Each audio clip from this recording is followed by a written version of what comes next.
Hey everybody, how we doing out there? Great to be back here. Welcome to the Ferocious Optimist Podcast.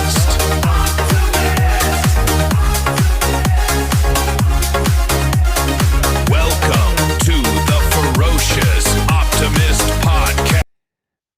All right, great to be here with you guys. Let me know if you guys can hear me all right. Back. Make sure we are rocking on here. It looks like everything is working. And all right, we're going to get this thing started because we got a lot to talk about. It's been a few days. We're getting some people trickling in. Great to have you guys back here with me. Want to make sure you got me 5x5, everybody.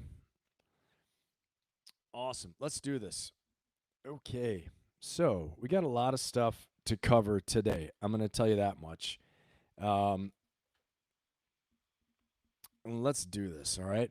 So here's the big thing we're going to talk about today. As per the thumbnail, as per the title, this is like the Iran deal masterclass, okay? And high-stakes negotiation under maximum pressure. Because the thing is this. We're told that there is a quote-unquote deal. Now, is there really a deal?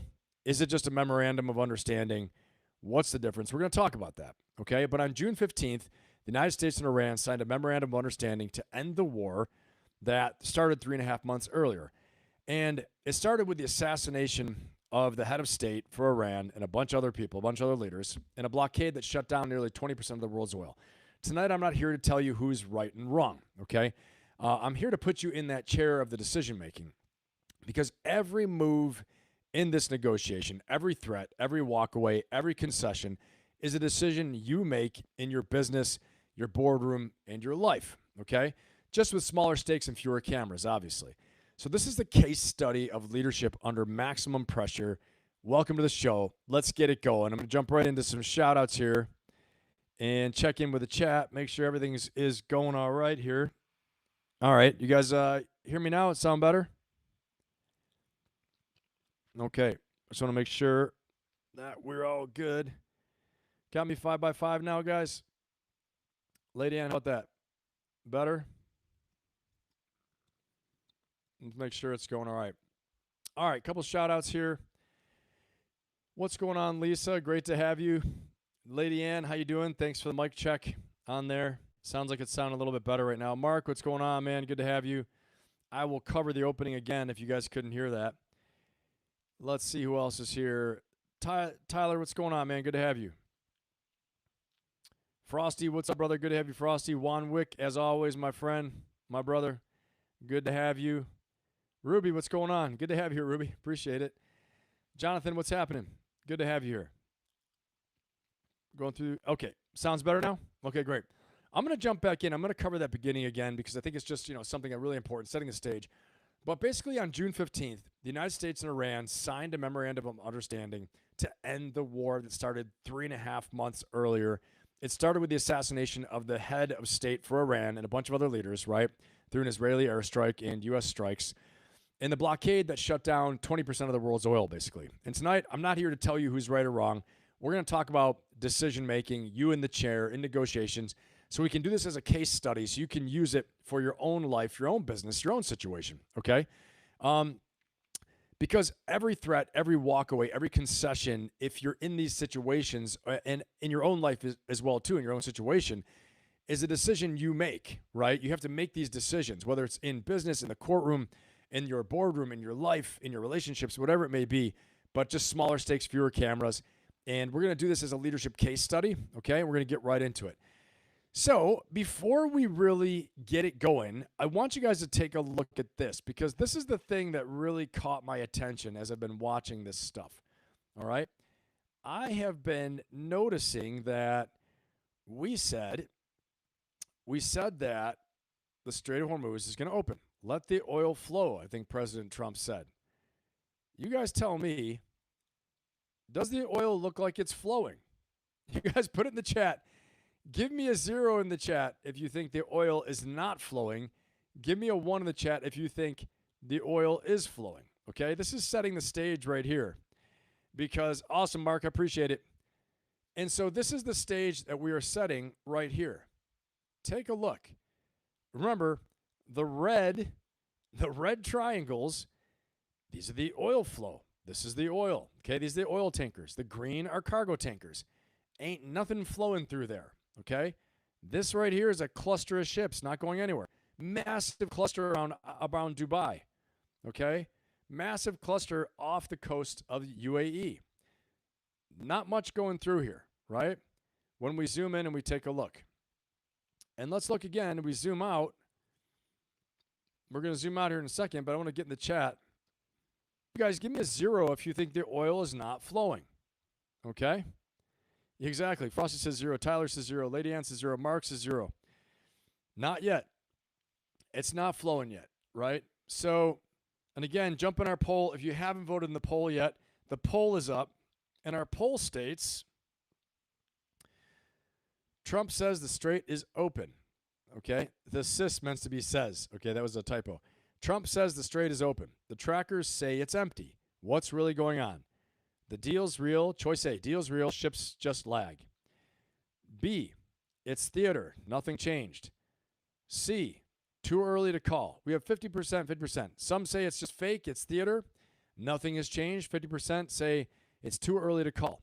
The only thing I will say, guys, is that this memorandum we've talked about is about 5 days old, okay? So something to think about there. Now, the official deal is supposed to be signed in Switzerland on Friday, okay? So maybe it's going to open up then. Maybe it's not. We're going to find out, though. We're definitely going to find out.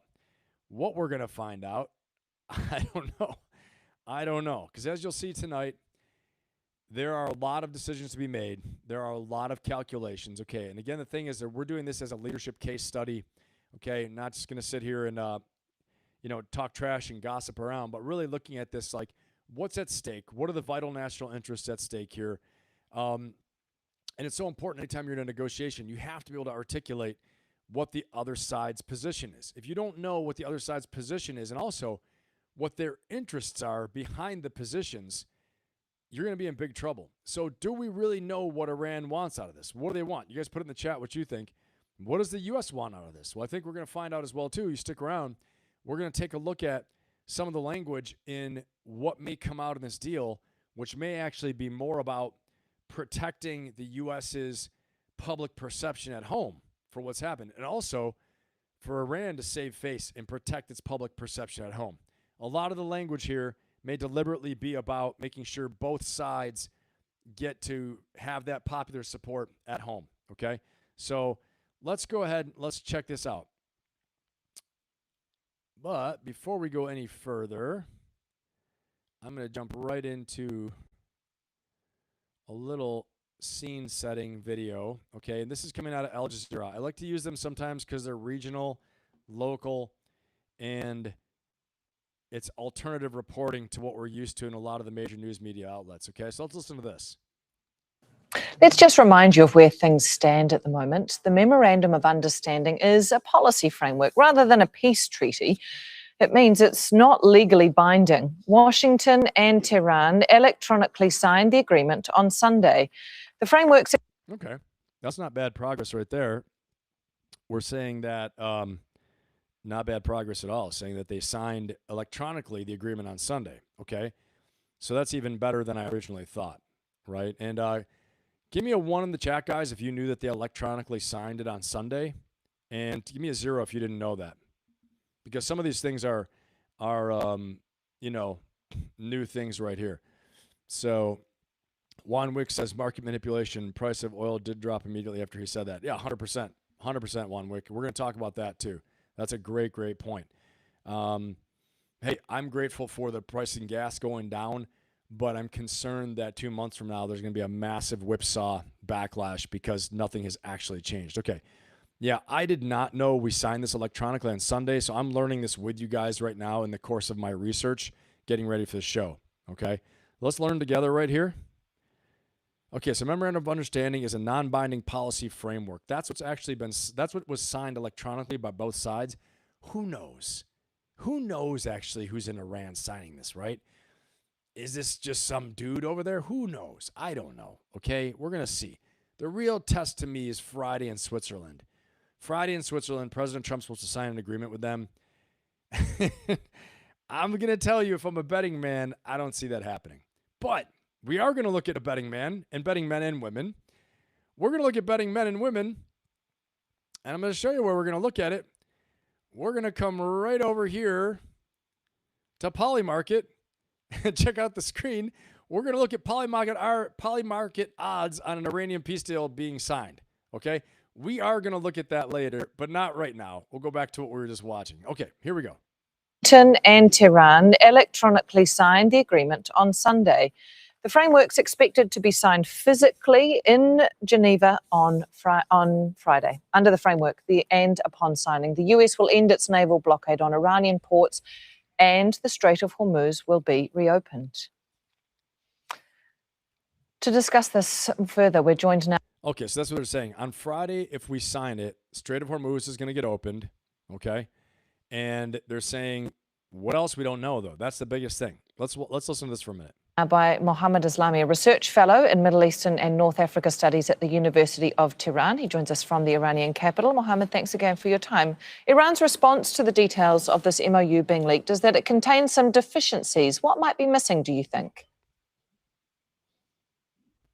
First of all, thank you so much for having me. Right now, there is a great ambiguity regarding the text of the Memorandum of Understanding, however, we should consider that this is the only way that they can achieve a kind of compromise on a text.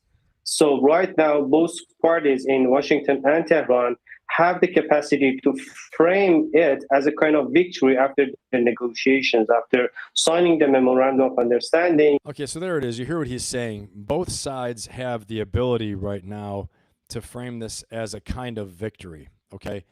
And so what they're saying is that Iran's going to relieve sanctions relief for sale of its oil, U.S. to release Iran's frozen assets. I think that's like billions, like hundreds of billions of dollars, okay? So you might be asking yourself, what is the difference between the JPOA or whatever it was, the Obama deal, and this one? Well, we'll get into that a little bit as well, too. Lots to consider here. The U.S. is to lift the naval blockade on Iran ports within 30 days, and then the Strait of Hormuz is supposed to open immediately. But we're also going to see something that's going to say, from an expert, shows why oil may not really actually flow for months, okay? Despite the strait being open and Iran saying, yeah, go ahead, and the U.S. saying, yeah, go ahead. The oil may not flow for months. The impact on the economy for that is significant, will be significant. Okay, so there's a lot here to consider, no doubt about it. I see some smoke and mirrors from people. Lady Ann saying illusion. Lisa's saying smoke and mirrors. Let me see here. Yep, lots of you guys got a lot of good thoughts in the chat. So keep them coming. Keep it up. Okay. All right, let's see here. Watch a little bit more of this in a second. Okay. And so I think that, the president's saying the Strait of Hormuz is open. He said the oil is going to flow. Let the oil flow. But again, the oil may not flow for months, okay? In the tracker, again, let's go back to this tracker one more time and take a look, guys. I mean, I'm not making this up, right? In the tracker, this is live. This is right now.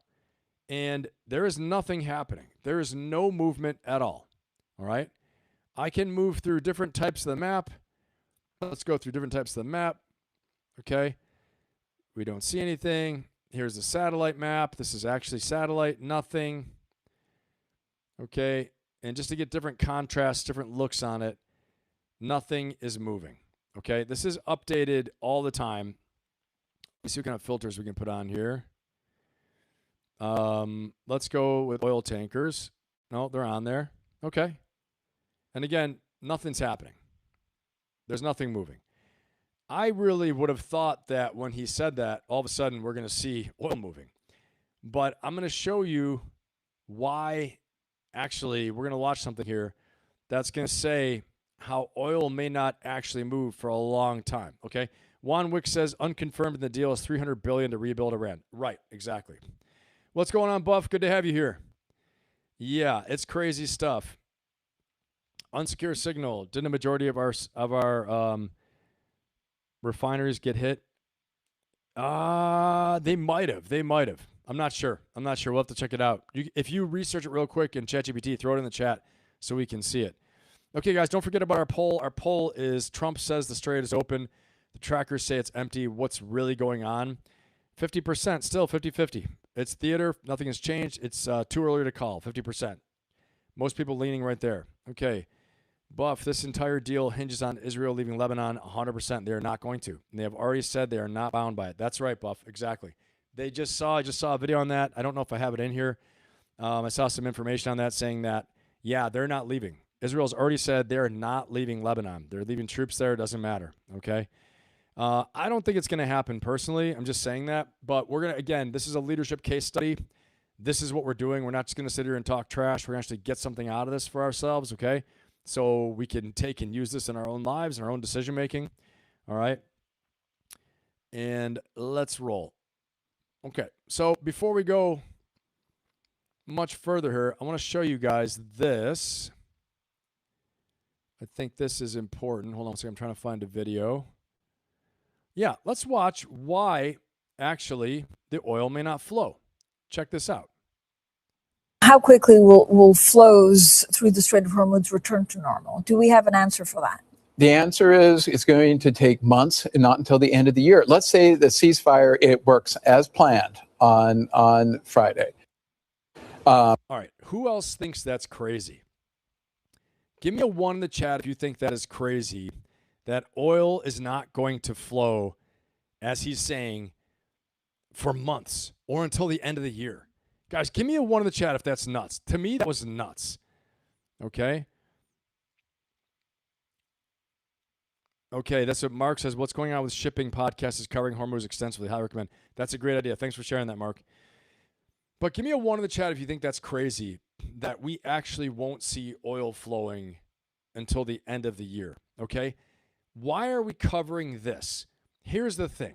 In strategy, you guys know I'm a strategist, right? Card-carrying strategist.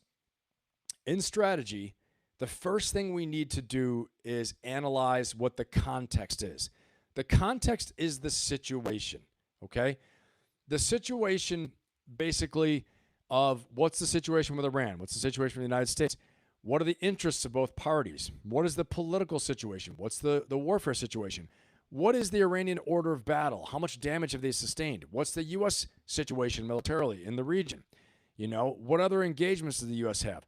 Economically, politically, support at home, feasibility. Can the U.S. do something? Suitability. Will they do it? Does it fit in with their national culture? All these things you want to consider before you're making a strategy and making a decision. Okay, that's why we're talking about all these things. And then we go ahead and we design our strategy, the ends, ways, and means. What is the thing you're trying to accomplish? Okay, what is your goal, right? And then what are the resources you're going to use to accomplish it?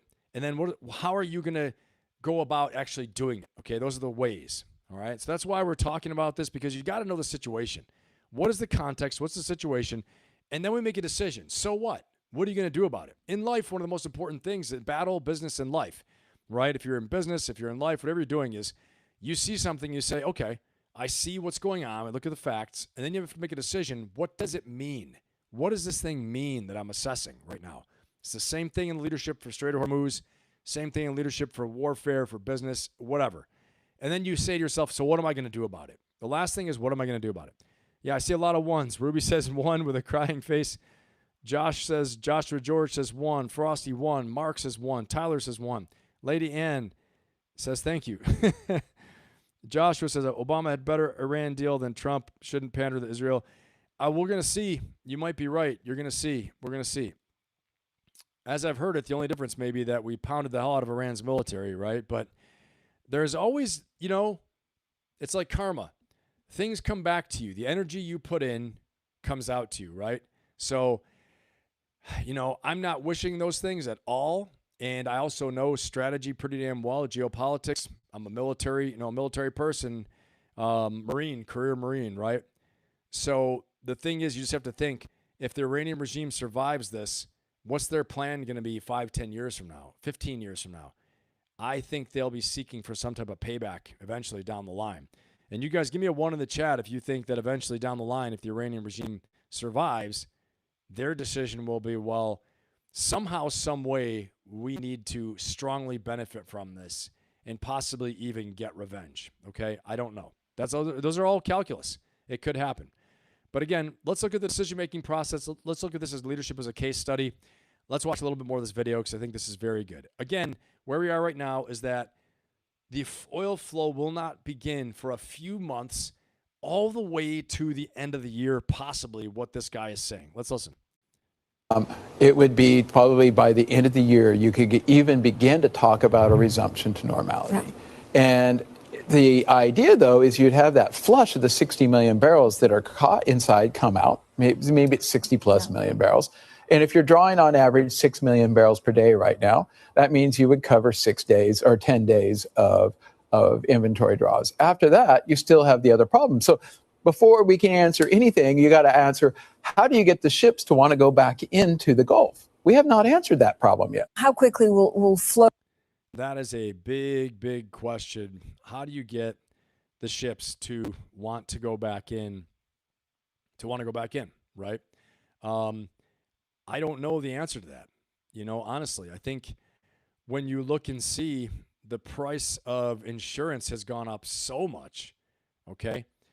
And we can jump right into one of the trackers here, and we're going to see just how much the price of insurance has gone up for shipping, which actually, let's go ahead and pop that in right here, right now. I think there's like a song like that right here, right now. Let me see. Let me pull this up for you guys real quick. Of course, I pulled up the wrong thing. Here we go. Let's check out the price of Brent crude oil. Okay, so let's look at it over the past 6 months. Here we are, guys. So obviously, 6 months ago, which is December, right? We're looking at December time frame. Okay, all the way out to, here's February, all the way out here. Here's March, actually, all the way in the beginning is January, February. It's down in the 60s.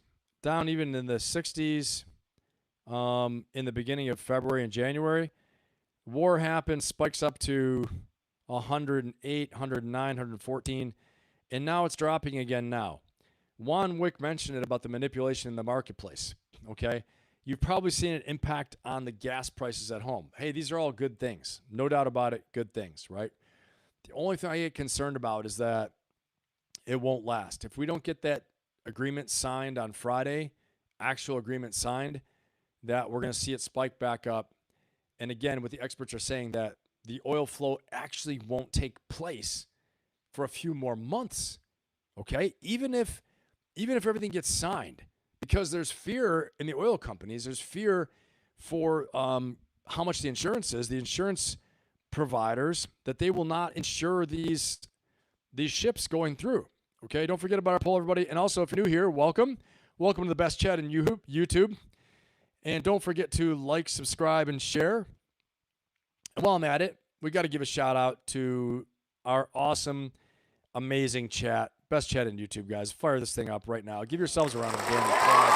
Round of damn applause for damn selves. I'm getting rusty. It was 1 week without a live stream. I got a little rusty. Great to have you guys here.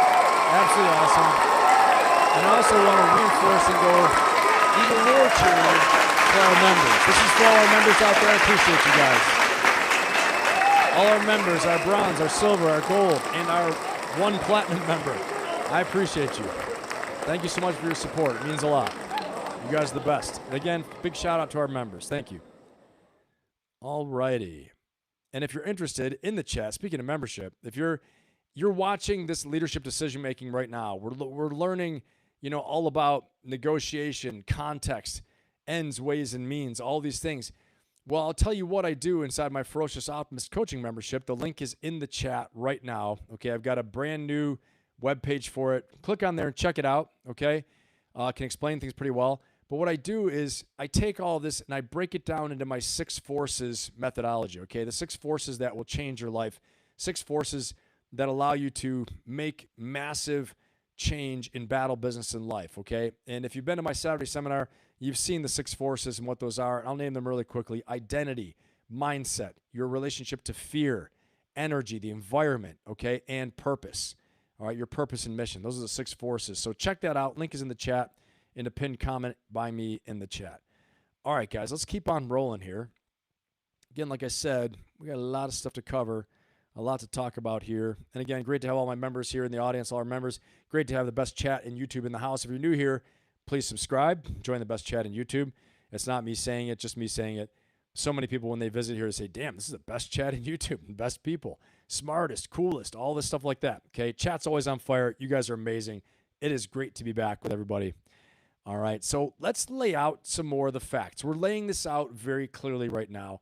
This is the context, like I said. This is the operating situation, okay? Again, going back over it, in February 2026, the U.S. and Israel launched large-scale strikes on Iran that included the assassination of Khamenei and key negotiators and leaders. Iran then effectively controlled the Strait of Hormuz. They closed it, right? That was their nuclear bomb, so to speak. Roughly 20% of the world's oil is shut down, closed in there. And also on top of that, we're learning supply chain pieces, key supply chain for the world, fertilizer, certain other elements that are needed for mining.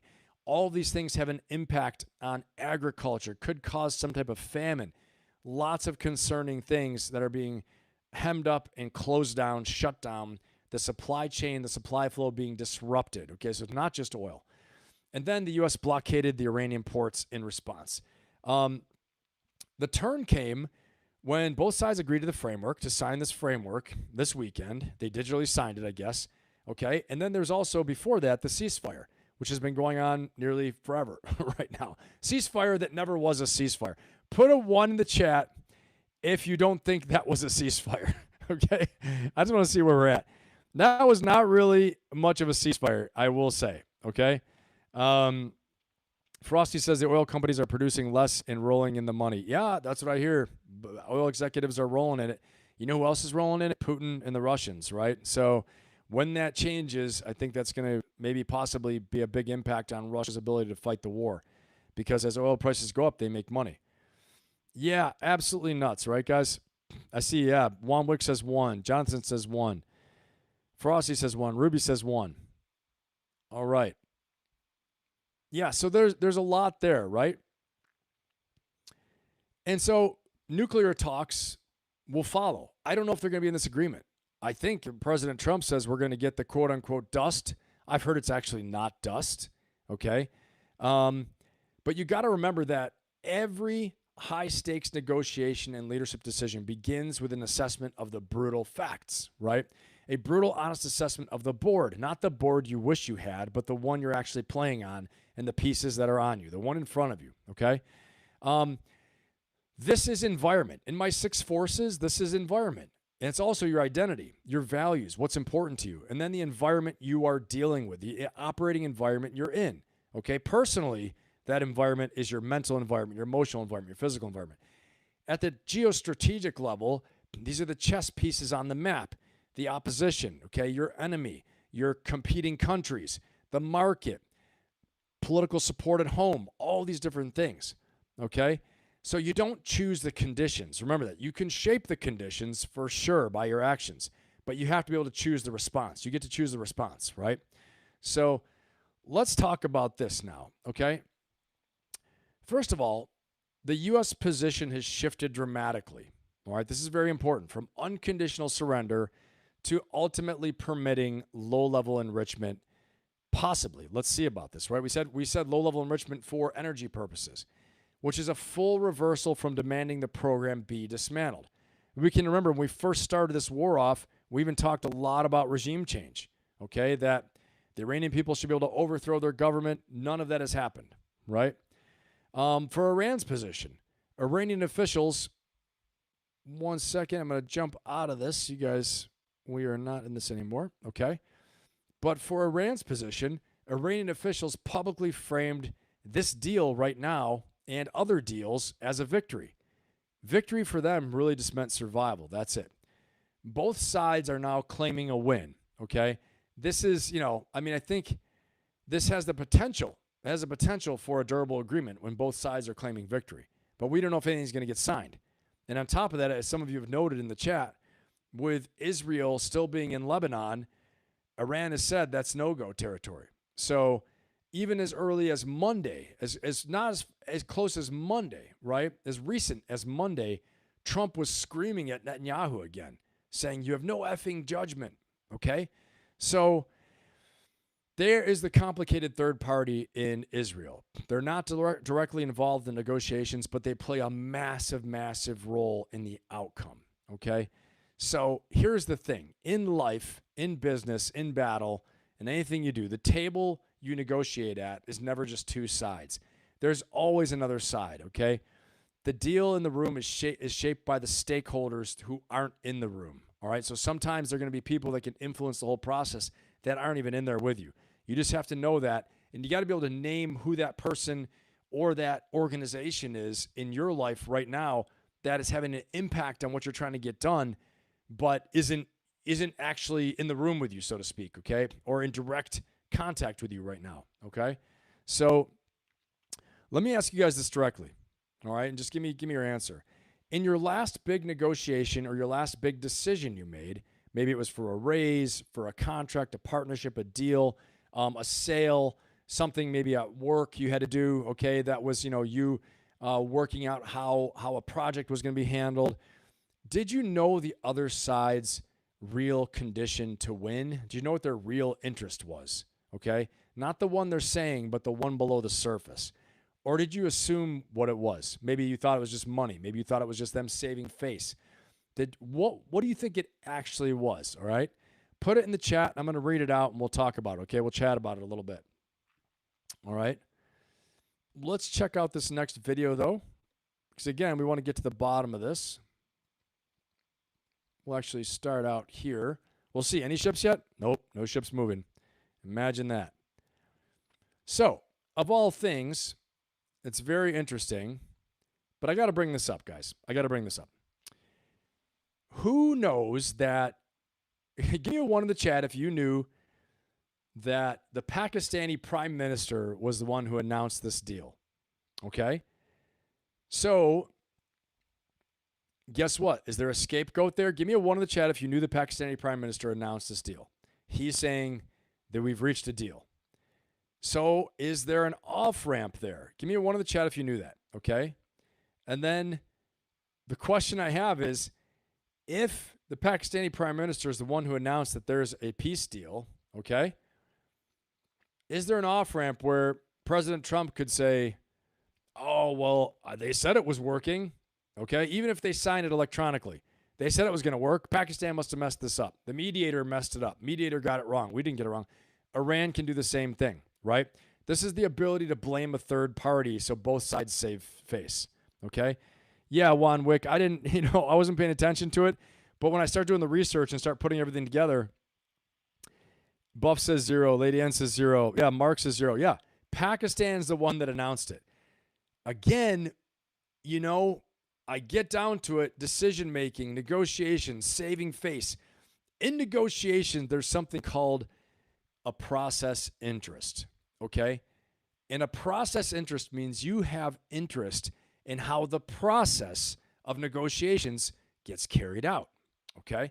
And so in this case, Iran needs to save face. If they lose power, they're all going to be hung and killed, right? If President Trump messes this up, the Trump administration doesn't get a deal, they're going to lose the midterm elections, right? And they're basically going to be out of power too. So at stake is massive amount of power for everybody, okay? So what better way to have a scapegoat than a third party like Pakistan? The Pakistani prime minister is like, yeah, there's a deal. We got a deal. And he's not being that flippant about it, but he's saying, yes, we have a deal. And he may very well have gotten both sides to say yes. But now they can blame him as a scapegoat, okay? And also, give me a one in the chat on this one. If you think having another leader of a large country, Pakistani prime minister, saying that there's a deal, if that doesn't do a lot to calm markets. You got President Trump saying there's a deal, prime ministers from Pakistan saying there's a deal. Iran has electronically signed the deal, so they say. We don't see it in front of us, but so they say from Al Jazeera, okay? A more credible source for me in this case, right? So does this not do a lot to do exactly what many of you have already said, okay, to take care of this right here, Brent crude oil prices, okay? And if we look, let's look at the last 5 days. Boom. Look at these falling prices, guys. You look at your screen right now. Look at the falling prices, okay? 5 days ago was right here, okay? Let's go 1 month ago. 1 month ago, we're up at 107, 108 a barrel. Now remember, you will never find a barrel of Brent crude oil for 107, 108. You're going to tack on $25 to $30 to it just for sales, for everything else. So it's more like 137, right? 135, something like that. But now the price has fallen. Then you go 5 days ago when the deal was announced. Boom. Look at this drop. Look at this drop off. 86 all the way down. It goes from up here 89 to 86, and now it's still going down. All the way down to just a couple days ago. We're down to 78. And today, let me see where we're at. Yep, 78.39. Okay. So it's a lot more credibility, and I think a lot of you are noting that in the chat too, that's the case. Let me jump in the chat here real quick. I see some activity. I'll make sure that I'm getting back to everybody. Let's see. Yeah, I got a lot of zeros in there. Exactly. It's really strange about the Pakistani Prime Minister. Let's see here. Lisa Jones. They want to settle to avoid litigation. No deal. Go file your suit. Okay. Tiam says, I made a pitch to my leadership team to purchase gear for our defensive tactics program that we haven't had in years. There were several other people on our team who were also making pitches. Okay. I think they were testing me to see if I would be capable of building a program that had not been in existence. And I think they were asking me questions and testing me to measure my level of passion. See, so this is Tiam taking it a level below what was on the surface, right? To understand this is what they're asking for. Was there interest just in the course? Tiam's saying no. They may have been testing, right? They may have been testing you to see if you could, to see if you were ready to do this and would you be capable of doing it. So there's a process interest there in that negotiation you had, because make no mistake, that's still a negotiation. Thank you for sharing that. I appreciate that. I see that. I appreciate you sharing that. Thank you. Guys, any other examples you have of a negotiation or a last project or something where a big decision was made so we can discuss it in here would be awesome. Okay. Yep, Juan Wick, the markets always respond to news, 100%. Frosty. Okay, but the prices increase at the beginning of the war, but not much is supposed to get through until next year. This doesn't add up. I agree with you. I agree with this, you know? Oh, cool. Tiam's LEO as well. Awesome. Awesome. Welcome. We got first responders, military in the audience, law enforcement. Absolutely awesome. Cool. We got a cool audience. Look at best chat in YouTube right here, guys. All right. So you can see our Brent crude prices. Let's get back to this. I'm going to read this a little bit. Pakistan Prime Minister announces U.S.-Iran peace deal progress. Pakistani Prime Minister Shehbaz Sharif announced on Friday, okay, that the United States and Iran have reached a final agreement on the wording of a peace deal aimed at resolving their ongoing conflict in the Middle East. He stated that mediators are currently working with both parties to finalize the next steps. And that's as far as it goes, just the basic 5 days ago by the Associated Press headline, okay? Okay, and here's one I want to say. Check this out. Now, I want everyone in the chat, put it in there in the chat. How many times has President Trump claimed an Iran deal is around the corner? Again, this isn't meant to be, like a punk ass on this, but this is how these things can go, right? Where you think you have something or you're wishful thinking, you want it to happen, and it doesn't happen, okay? How many times? I believe, I heard the other day it was like 38 times. It was 38 times. Put your own guess in the chat. If you agree with me on 38, you could say 38. But I'd heard 37. I think this is 38 times. It's been more than 2 months since President Trump announced a ceasefire with Iran, saying at the time that the two sides were close to a deal. Trump said on social media on April 7th that they were very far along, but needed 2 weeks for the agreement to be finalized and consummated. He concluded by saying that it is an honor to have this long-term problem close to resolution. Okay, I forgot. Mark says 52. Hey, that was my high school football number, 52. Buff says 15 to 25. Joshua George is 38. Last count, Tiam says, I stopped counting. Lady Ann says, I was going to say 25. Lady Ann says, every other day, stopped keeping track. Lisa Jones, shaking my head. Yeah, it's crazy. Okay. Now, here it says, it's an honor to have this long-term problem close to resolution. There was no resolution, of course, but Trump has nonetheless spent the 2 months since then continuing to suggest a deal was right around the corner. A lot. Including here it is. Including the period before the ceasefire, he's done it at least 38 times. Okay. And I promise you I did not read this whole thing ahead of time. I think I just remember speaking with someone the other day and told me it was 37, so that this would make it 38. Okay. Absolutely wild. No doubt about it. So here's the thing, right? The decisions, the pressure, the leverage, and you have to have a walkaway position, right? You got to have a good walkaway position. The question is to ask, what is the walkaway position from negotiation for the U.S.? Is it to go back to war? Okay, we go back to war. Oil prices are going to go back up. The economy is going to suffer. Republicans are going to suffer at the midterms. All these things, okay? For Iran, what is their walkaway position? Okay, we don't get what we want, which is rebuilding the country, war reparations, sanctions relief, release our $300 billion in funds that's been sanctioned and been frozen. The asset's been frozen, or we don't open the straits. Okay, and I'm going to get to something in a second, because if you don't think Iran still has teeth, they do.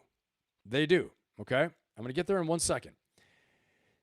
The deadline tactic is one of the tactics they use, okay? The whole negotiation has been run on leverage and the credible threat of escalation, okay? And some may say Iran doesn't even have that anymore.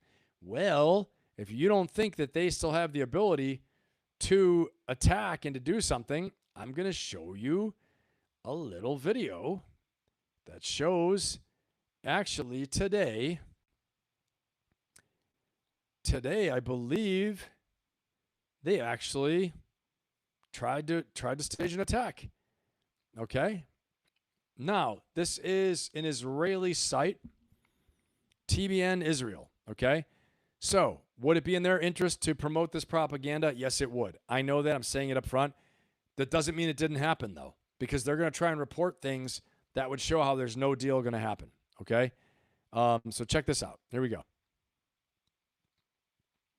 Iran has launched UAVs towards the Strait of Hormuz. Okay, he says Iran has launched UAVs toward the Strait of Hormuz. This is 4 hours ago, okay? 4 hours ago, Iran has launched UAVs towards the Strait of Hormuz, okay? And drones. He means drones. Every night since the agreement signing the Memorandum of Understanding.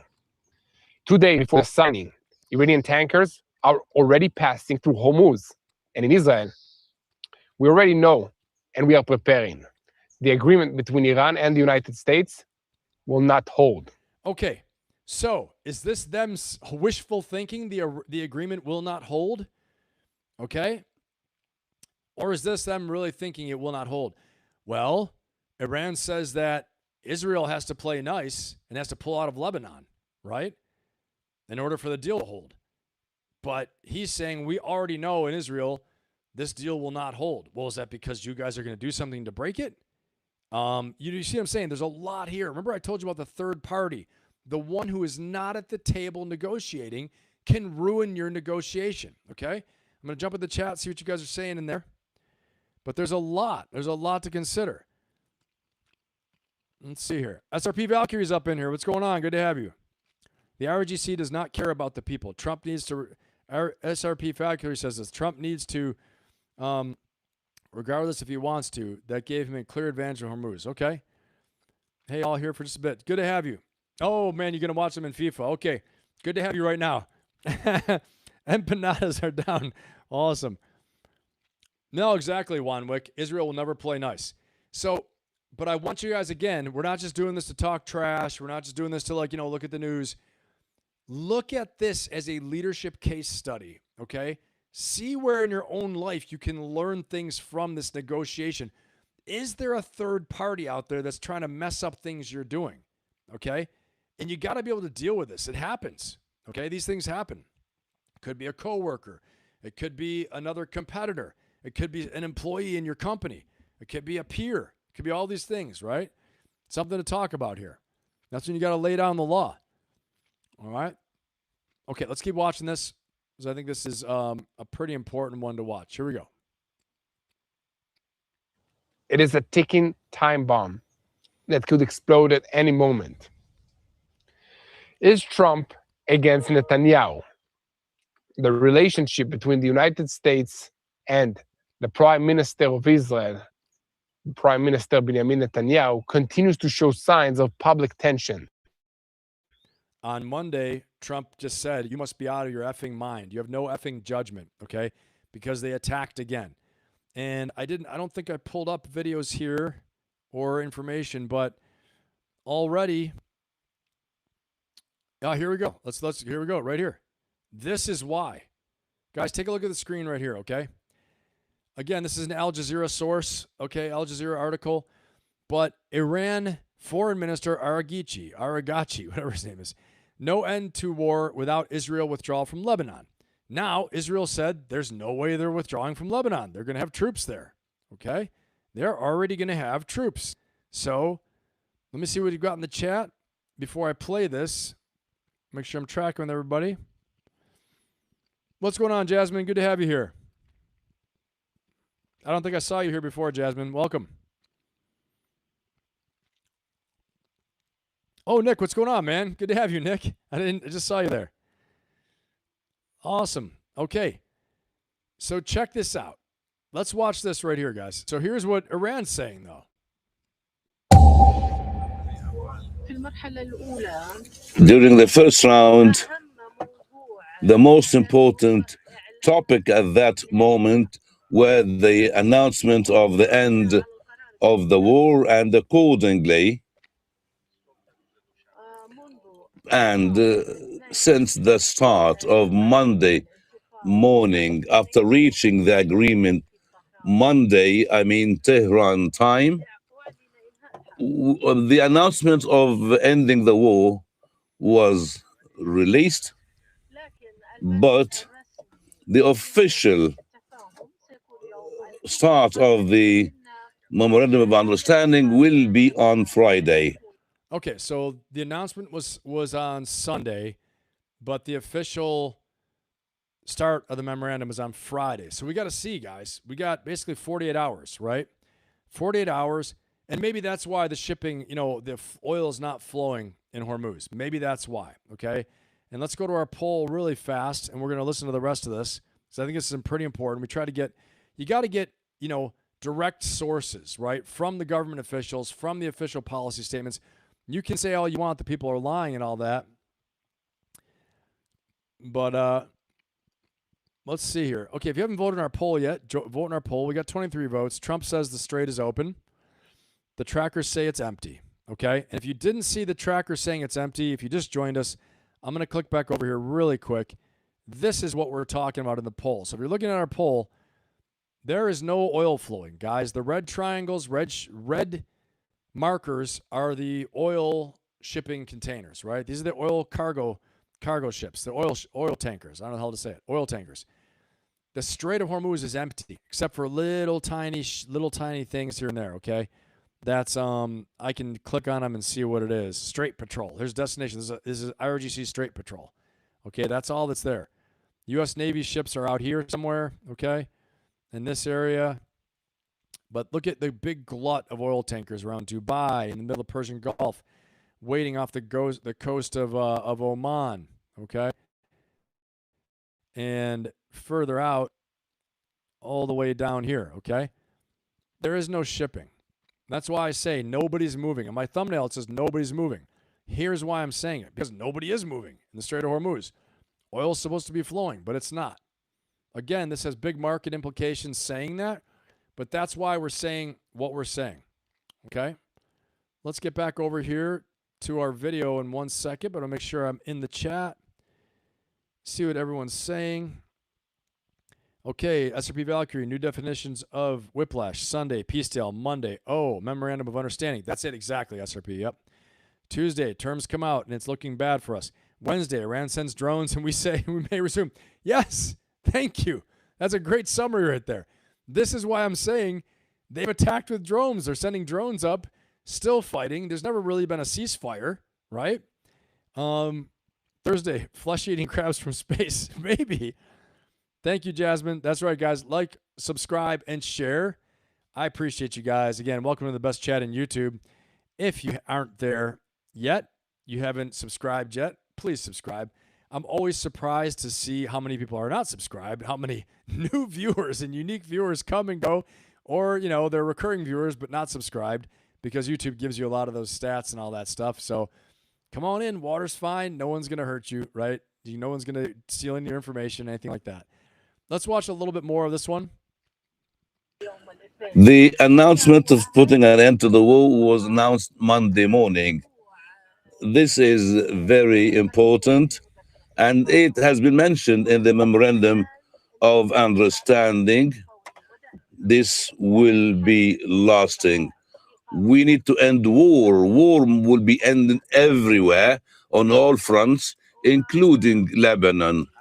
Well, there it is, including Lebanon. But we all know, okay, let me actually find this, guys. I'm going to find this. I'm going to give you guys some proof. Because Israel said they are not withdrawing from Lebanon. Okay? They are not pulling out. I'm going to find a little bit of evidence for you.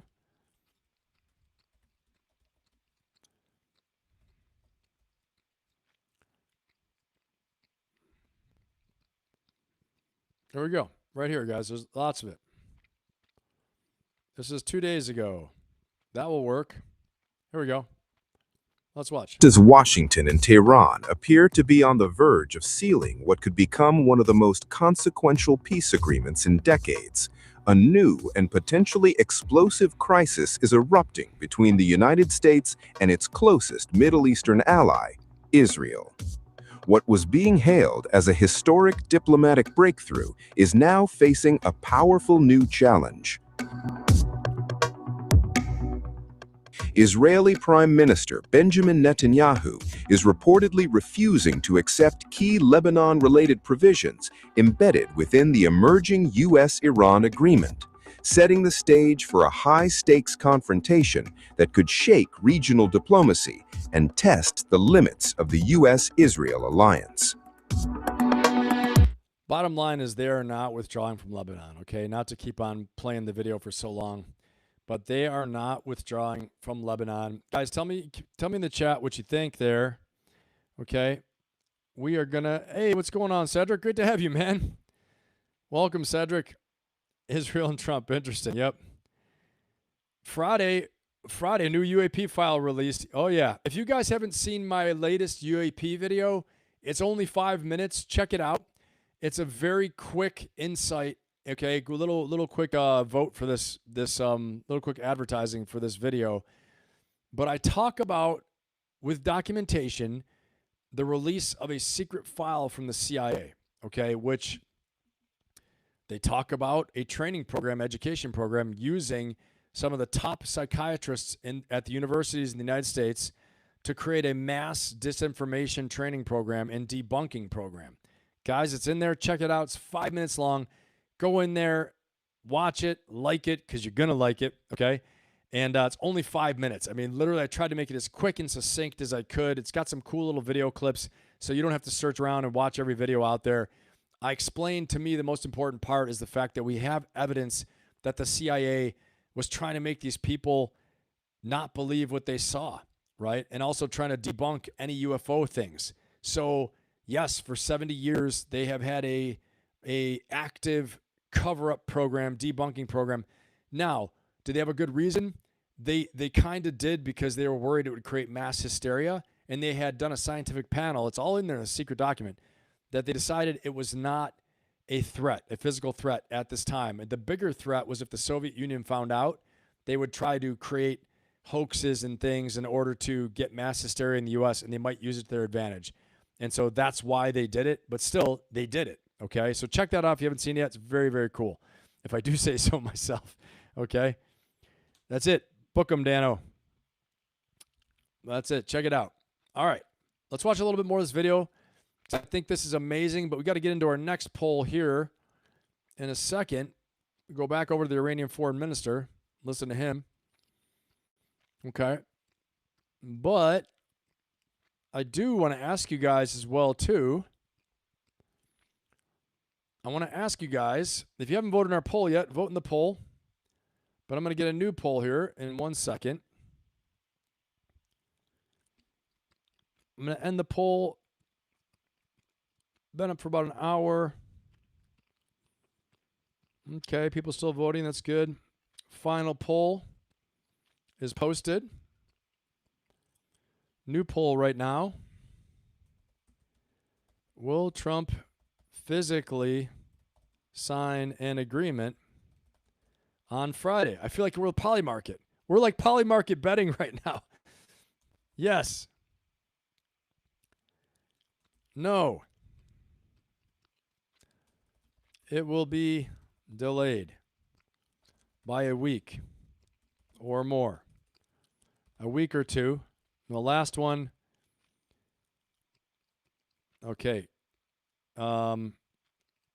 War will resume.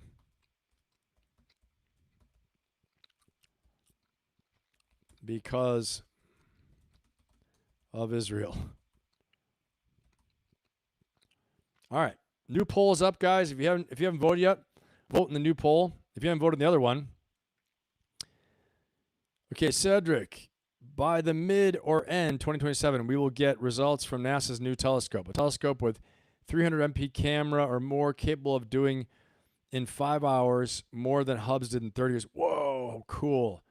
Spot new exoplanets in their atmosphere for water, etc. That's wild, man. That's wild, Cedric. Thanks for posting that. Right now, our combined accuracy. Hey, tomorrow in the inner circle, remind me, Cedric, and I'll make sure on Friday I cover some of this stuff, okay? Very cool. Right now, our combined accuracy within the 40 light year radius is only 80%. That's 20% margin of error. Dude, that's wild, man. Thanks for putting that in there. Awesome, Cedric. Guys, don't forget, my inner circle goes tomorrow. My Ferocious Optimist coaching membership goes Saturday. If you want to go deeper on all these things that I talk about and learn the 6 forces that can change your business, change your life, click the link inside the chat right here. Take a look at my landing page. You'll learn all about it. I've got a nice web page in there. Okay, it's going to tell you everything about it. Doesn't cost you anything to learn more and to click on it. And if you sign up now, this Saturday, we're going live session over Zoom, okay, for the Ferocious Optimist coaching membership and community. Tomorrow, actually, the Inner Circle, we're meeting again. It's my weekly mastermind. If you want to go deeper and accelerate change and get, a weekly group coaching membership, it's a small group, absolutely fantastic. Inner Circle goes tomorrow, but click the link in the chat. You can see there's also a link inside the page that's in the chat there. If you click the link, there's also a link within that, okay, where you can book a one-on-one call with me to discuss one-on-one coaching or also discuss the possibility of joining the Inner Circle Mastermind, okay? That's all in there as well, too. Guys, check it out. It's very cool. I'd love to have you in there. All right, let's get back into this. Vote in the latest poll. Will Trump physically sign an agreement on Friday? Yes, 15%. No, 8%. It will be delayed by a week or two, 8%. Holy cow, 69%. We will resume. Okay, I meant we will resume war. That's what I meant. You guys know what I mean. We will resume warfare because of Israel. I'm glad you guys know what I mean. You know me. Okay, yeah, well, I kind of said it there. God, I'm all over the map right now, huh? War will resume because of Israel, 69%.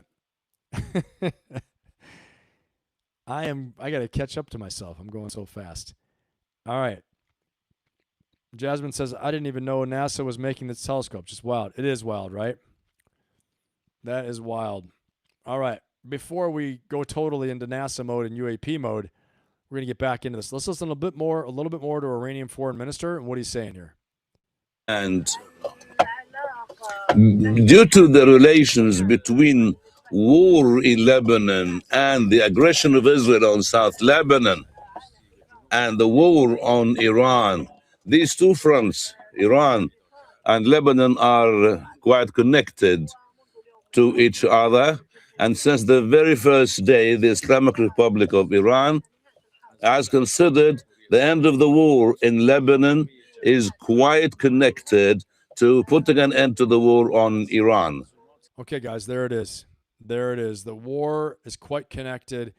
The war in Lebanon is totally connected to the war in Iran. Okay, so putting an end to the war in Iran is totally connected to Israel putting an end to the war in Lebanon.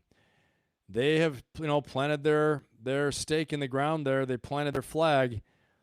That's why I just don't think this is going to happen. I mean, I'll be honest with you. I don't think you guys do either. So from what you're saying in the poll, but you don't have to agree with me. Remember, this is a great place where you've got intellectual freedom to say what you think in the chat, to vote the way you want to. No one's going to bother you, okay? I'm not promoting any agenda. You guys know me. I'm politically independent. I want us all to learn here. This is a leadership case study because of what I do as an executive coach and consultant, okay? My personal mission is to be an inspirational leader to help to create positive, lasting change in people's lives. So we use these high-level strategic situations as a case study to see what we can learn about leadership, decision-making, disagreement, negotiation, all these things, okay? And then again, my 6 forces fit right into this with mindset, right? First of all, identity. What are your values? Who do you believe you are, right? And this matters for the U.S., Israel, and Iran, all different players, different identities. Your mindset, right? Your relationship to fear. How do we handle fear? What's fear's impact on us? And then your energy. How much energy do you have or lack of energy? National level energy, personal energy. Your environment, right? The environment strategically, geostrategically, and then personally in your mind, your body, okay? In your surroundings. And then last, your purpose and your mission. What is your mission? We know Iran's mission. We know Israel's mission. U.S.'s mission. What is it? What's the administration's mission? What's their purpose? The deeper level purpose. When you figure all these things out, there's nothing you can't do, okay? You can conquer any obstacle in front of you. That's why we're using this as a case study, as an exercise, so we can learn the lessons to put into our own lives, okay? There's my snapshot elevator pitch to everybody. Let's keep on rolling. Here we go. Let's listen a little bit more to Netanyahu here. The dispute threatens to derail a breakthrough that took more than 14 hours of marathon negotiations, intense back-channel diplomacy, and months of escalating tensions to achieve. At a moment when Washington is celebrating the prospect of peace, fresh divisions are emerging that could throw the entire process into uncertainty. A major rift now appears to be opening between Washington and Tel Aviv. According to reports, Israeli Prime Minister Benjamin Netanyahu has directly informed U.S. President Donald Trump that Israel does not consider itself bound by any Lebanon-related clauses contained within the newly announced U.S.-Iran agreement. All right, so there you have it. There you have it. I'm going to say it again. I don't think there's going to be any agreement signed on Friday, personally. Okay, you guys tell me what you think in the poll. And again, just because I say that doesn't mean I'm right? Like I've said before to you guys, I know a couple things, right? I think I know what I know. Sometimes I learn that I don't know what I know, but I know a couple things, but you guys know some stuff too. Together, we can all learn together, all right? You got to use your own judgment about what you see, what you hear. Take it with a grain of salt. Think critically. Critical thinking is in short supply today, okay? It's in high demand, short supply. So be a critical thinker. Hear many voices, and you got to trust your gut and make a decision for what seems to make sense to you, okay? Well, listen, I think we've heard a lot about this. Let's just double check. Have any ships started moving yet? Nope. This is a live tracker. No ships. Wait a second. We got one position change. This cargo ship right here appears to have come into the straits, probably paying the toll. This is the Zardes container ship. No oil, but he is probably paying the toll right now to underway using engine. I guess he's thinking the U.S. isn't going to shoot him. It looks like they're not going to shoot him. We'll see. Okay, but he's transiting. That is a movement. This is a new move right here. Underway using his engine. We just saw this. You see? So I'm telling you, this is a live tracker. You can see right now it's updating live. The way that little circle is blipping on the screen. So pretty wild stuff. Pretty wild stuff here. Okay. Cedric says, honestly, I'm glad Trump did this to Bibi. Bibi can get the stick and be gone. Yeah. Exactly. He has been sucking us dry. Yeah. Yep. Cedric, I know. Yep. USS Liberty. Yeah. Right. Right, Cedric. Right. That they downed. I know. Cedric got a lot of great points. A lot of great points. Okay. Driving on. Okay, so remember, the string of moving deadlines was used to manufacture pressure. Okay, and here's the teaching point with this. Used well with a stringing with moving deadlines, it's pressure. If you used badly, it destroys your credibility. If you keep kicking the can down the road that by this Friday, you better have it done. If you don't do this, we're going to blow you up. Okay, it can destroy your credibility if you don't keep your word. Okay, that's one of the reasons why Marines say never point your weapon at anything you don't intend to destroy. Okay, one of the reasons. If you use it well, it can be pressure. So it's very important to understand how to use this. Give me a 1 in the chat if you think President Trump has used this moving deadline well, strategically well. Give me a 1. Give me a 0 in the chat if you think President Trump has not used this moving deadline well and it's destroyed our credibility, okay? Again, if you use it well, it can create a lot of pressure, and you could say, well, we're going to give them a little more time because they explained to us whatever. They explained to us something that seems to make sense, so we're going to give them a little more time, another week. And if you don't use it right, it can destroy your credibility, like you don't have any teeth. Like you're not actually going to do anything if they don't deliver. Yeah, Cedric says 0. Okay. I agree with you, Cedric. Probably a 0. We have a negative 100. Got a negative 100 there. Let me see. Who is that? Jonathan? Yeah, Jonathan Davis says negative 100. Jasmine says 0. Not working. Not good. Cedric's laughing. Ruby 0. Mark 0. Joshua 0. Tiam 0. I mean, you guys have a great point. Lisa 0. John says 0. I agree. I agree with you guys. And I'm going to put my own vote in. Ben says 0. Okay. There it is. I'm voting with you. Okay. Let's see where we're at with our poll. Been up for 10 minutes. We got 17 votes. Will Trump physically sign an agreement on Friday? 24% say yes. 12% say no. 12% say it will be delayed by a week or two. 53% say war will resume because of Israel. Okay. Well, let's see. Let's see. One thing for sure is that Iran says Lebanon is linked to ceasing the war in Iran, right? And to opening the strait. One thing also for sure is Netanyahu says Israel is not bound by any Lebanon agreement and is leaving troops in Lebanon. So right there tells me there will be no signature on Friday, me personally, okay? You guys might see it differently, but I think that's what is going on personally. AJ, what's going on, man? Good to have you. All right. Let's check this out here. Still no movement. Let me see. What didn't I show you guys yet? Got a couple things up my sleeve. All right, check this one out right here. Trump says let the oil flow, but Hormuz is still largely shut. We know that, okay? Iran signals fees for Hormuz as shipping industry raises security concerns. Iran is still talking about charging fees to open the Strait of Hormuz. They're still talking about this, even in this negotiated memorandum of agreement. Iran is signaling they want to charge fees for the Strait of Hormuz, okay? Lots of issues there, okay? Dubai, a fragile U.S.-Iran framework agreement aimed at halting hostilities, has been hailed by President Trump as diplomatic breakthrough. But key elements of the deal remain disputed, with uncertainty over the reopening of the Strait of Hormuz, sanctions relief, and enforcement mechanisms. Trump said the agreement marked a historic step towards stabilizing the Middle East and restoring global energy flows, claiming the U.S. would lift its blockade of Iranian ports and reopen the Strait of Hormuz without tolls. Ships of the world, start your engines. Let the oil flow, Trump said in a post on Truth Social, framing the deal as a major geopolitical and economic win. Okay, this, it could be, but it doesn't look that way. I think that's why on Monday Trump flipped out on Netanyahu and said, you have no effing judgment, okay?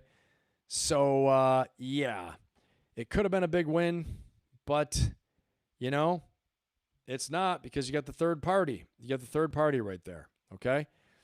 I'll tell you one thing that bothers me sometimes. I see like some podcasters and some sites, saying all this stuff. Yeah, well, Trump's chickening out or something like that. I'm just like, look, dude, you didn't want him to invade, and now you're going to bust on him because he's not invading. He's trying to get a peace deal. Yeah, we all know he didn't do a good job with the deadlines, and we know all that. Going here in the first place, not a good idea. But, I mean, I guess we don't want a ground war. So even though I'm still predicting it's happening, I still predict it, okay? I still predict we're going to probably have a ground war. I'm still saying it. I don't know when, but I do think Secretary Hegseth's going to get fired. I think Israel's going to mess up this peace agreement, and I think eventually we're going to have a ground war. That's what I think, okay? I hate to say it, but, I've said it a million times. But you can't bust on the guy for actually trying to make this work, right? So anyway, I think you can't have it both ways. Say, well, don't go to war, don't go ground war, and then he doesn't do it, and you're like, oh, Trump chickens up. I'm like, what? I'm not I'm not a fan of anybody, right? I'm independent here, but I'm saying that's like contradictory. Anyway, this is my little rant, as it's like doesn't make sense when people do that. So, okay, let us look here a little bit more. I got a little more to tell you guys. Okay. So in this agreement, sanctions relief and access to frozen funds were structured to depend on progress on the nuclear front. We haven't even talked about the nuclear front much. This is the other side's reward backloaded behind conditions, okay? In business, this is like milestone bonus payments, earnouts, vesting, all that stuff, getting money afterwards for performance, right? Performance-related payments, performance-related compensation. This is the same thing here. You're going to get certain things. Iran will get certain things, payouts, releasing of frozen assets, oil being released if they agree to certain things, like, the nuclear progress for us on the nuclear front, okay? So all that stuff is in there. This is the fear force, right? Out of the 6 forces I talk about, this is fear. You're using fear. Leverage works by raising the cost of inaction. You use leverage by raising the cost. It's coercive. It causes pain. If you don't do it, you're first of all going to miss out on the benefit, but not only are you going to miss out on the benefit, you're going to get pain applied to you, okay? This is how it works in negotiation. Leverage works by raising the cost of inaction on the other side. Great leaders manage their fear, okay? Great leaders manage their own fear, and they manage the other side's fear too. You have to know, you have to talk about rewards and punishment, right? The if-then statement. If you do this, then this will happen. And you got to keep your word. As a leader, as a business leader, a military leader, as a parent, anything you do, right? In your life, if your brand, the way you want people to treat you and your boundaries you have in your life, the if-then statement is very important, okay? If you do this, I will do this, right? If you don't do this, then I will do this. So again, we want to manage our own fears, but also manage their fears. General Mattis, known as Chaos, right? The Secretary of Defense under President Trump, used to say the following. He'd say, I don't get stressed. I give stress. Okay, he always said, I don't get stressed, I give stress. Okay, so he would cause stress on people for not doing things, right? So this is very, very important. So President Trump right now is in a unique position where he has to manage Bibi Netanyahu's fear, the Israelis' fear, U.S. fears, Iran's fears. He's got to do all these things, and he has to have rewards and punishment on both sides. Give me a 1 in the chat if you guys can see that, how complex this is. Give me a 1 in the chat if you can see how complex this management of fears is. You got your own fears that you might lose the midterms, you might have a bad legacy, you might get people killed, right? That maybe you made a mistake going here, which, it's becoming more and more apparent, not the best idea, right? And then on top of that, though, the fears that maybe we can't get out of this, maybe we'll go back to war because of Netanyahu and because he's afraid of X, Y, and Z. So fear management is massive. So give me a 1 in the chat if you guys can see that. Jonathan sees it. Awesome. Jasmine sees it. Yep.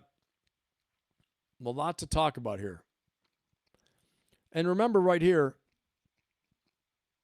the concession that wasn't a collapse. Okay, so we went from unconditional surrender to permitting low-level enrichment, and it looks like losing to an amateur. That's a big fear as well. Another bit of fear, right? Lady Ann sees it. Mark sees the fear. Tiam sees it. Tyler sees it. Appreciate you guys voting. John sees it. Thank you. So again, in this case, part of the fear for President Trump is that he's going to look like, frankly, a chump, right, behind Obama. He's going to look like he made a massive mistake, okay? AJ, thank you so much, man. I appreciate that. Thank you, AJ. We're going to roll out the we're going to roll out our normal ruffles and flourishes for you right here. AJ, and I'm going to read this out. But first of all, we got to give you a big round of applause for AJ. Everybody, thank you for your support, AJ. I appreciate you. Thank you so much. It means a lot. I'm going to read AJ's message here. Absolutely awesome. Give a round of applause for AJ, everybody.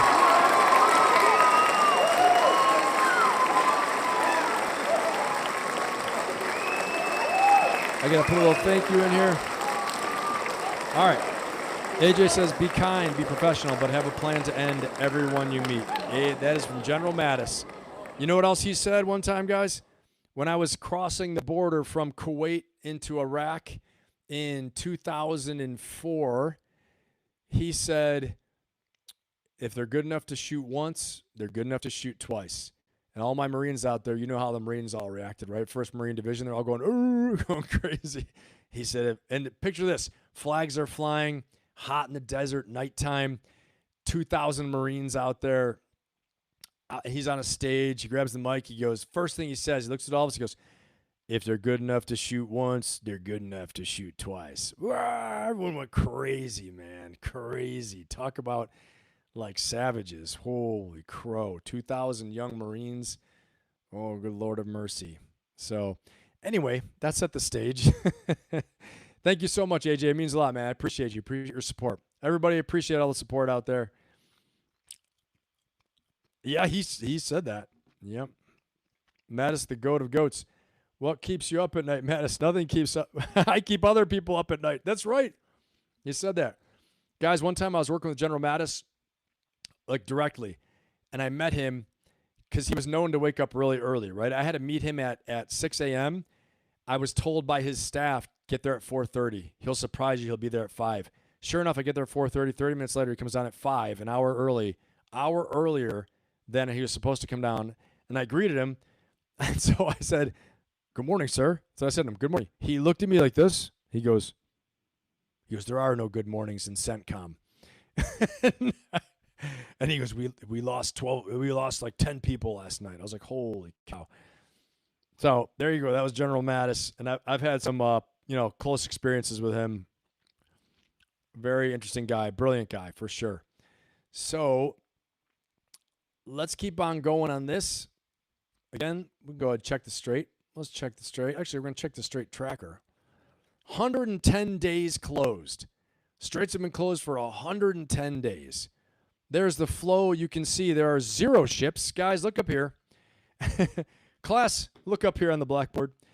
0 ships are transiting, even though we said it's open. That's why in my thumbnail I say nobody's moving. 0 ships are transiting. You can see it right here. This is live.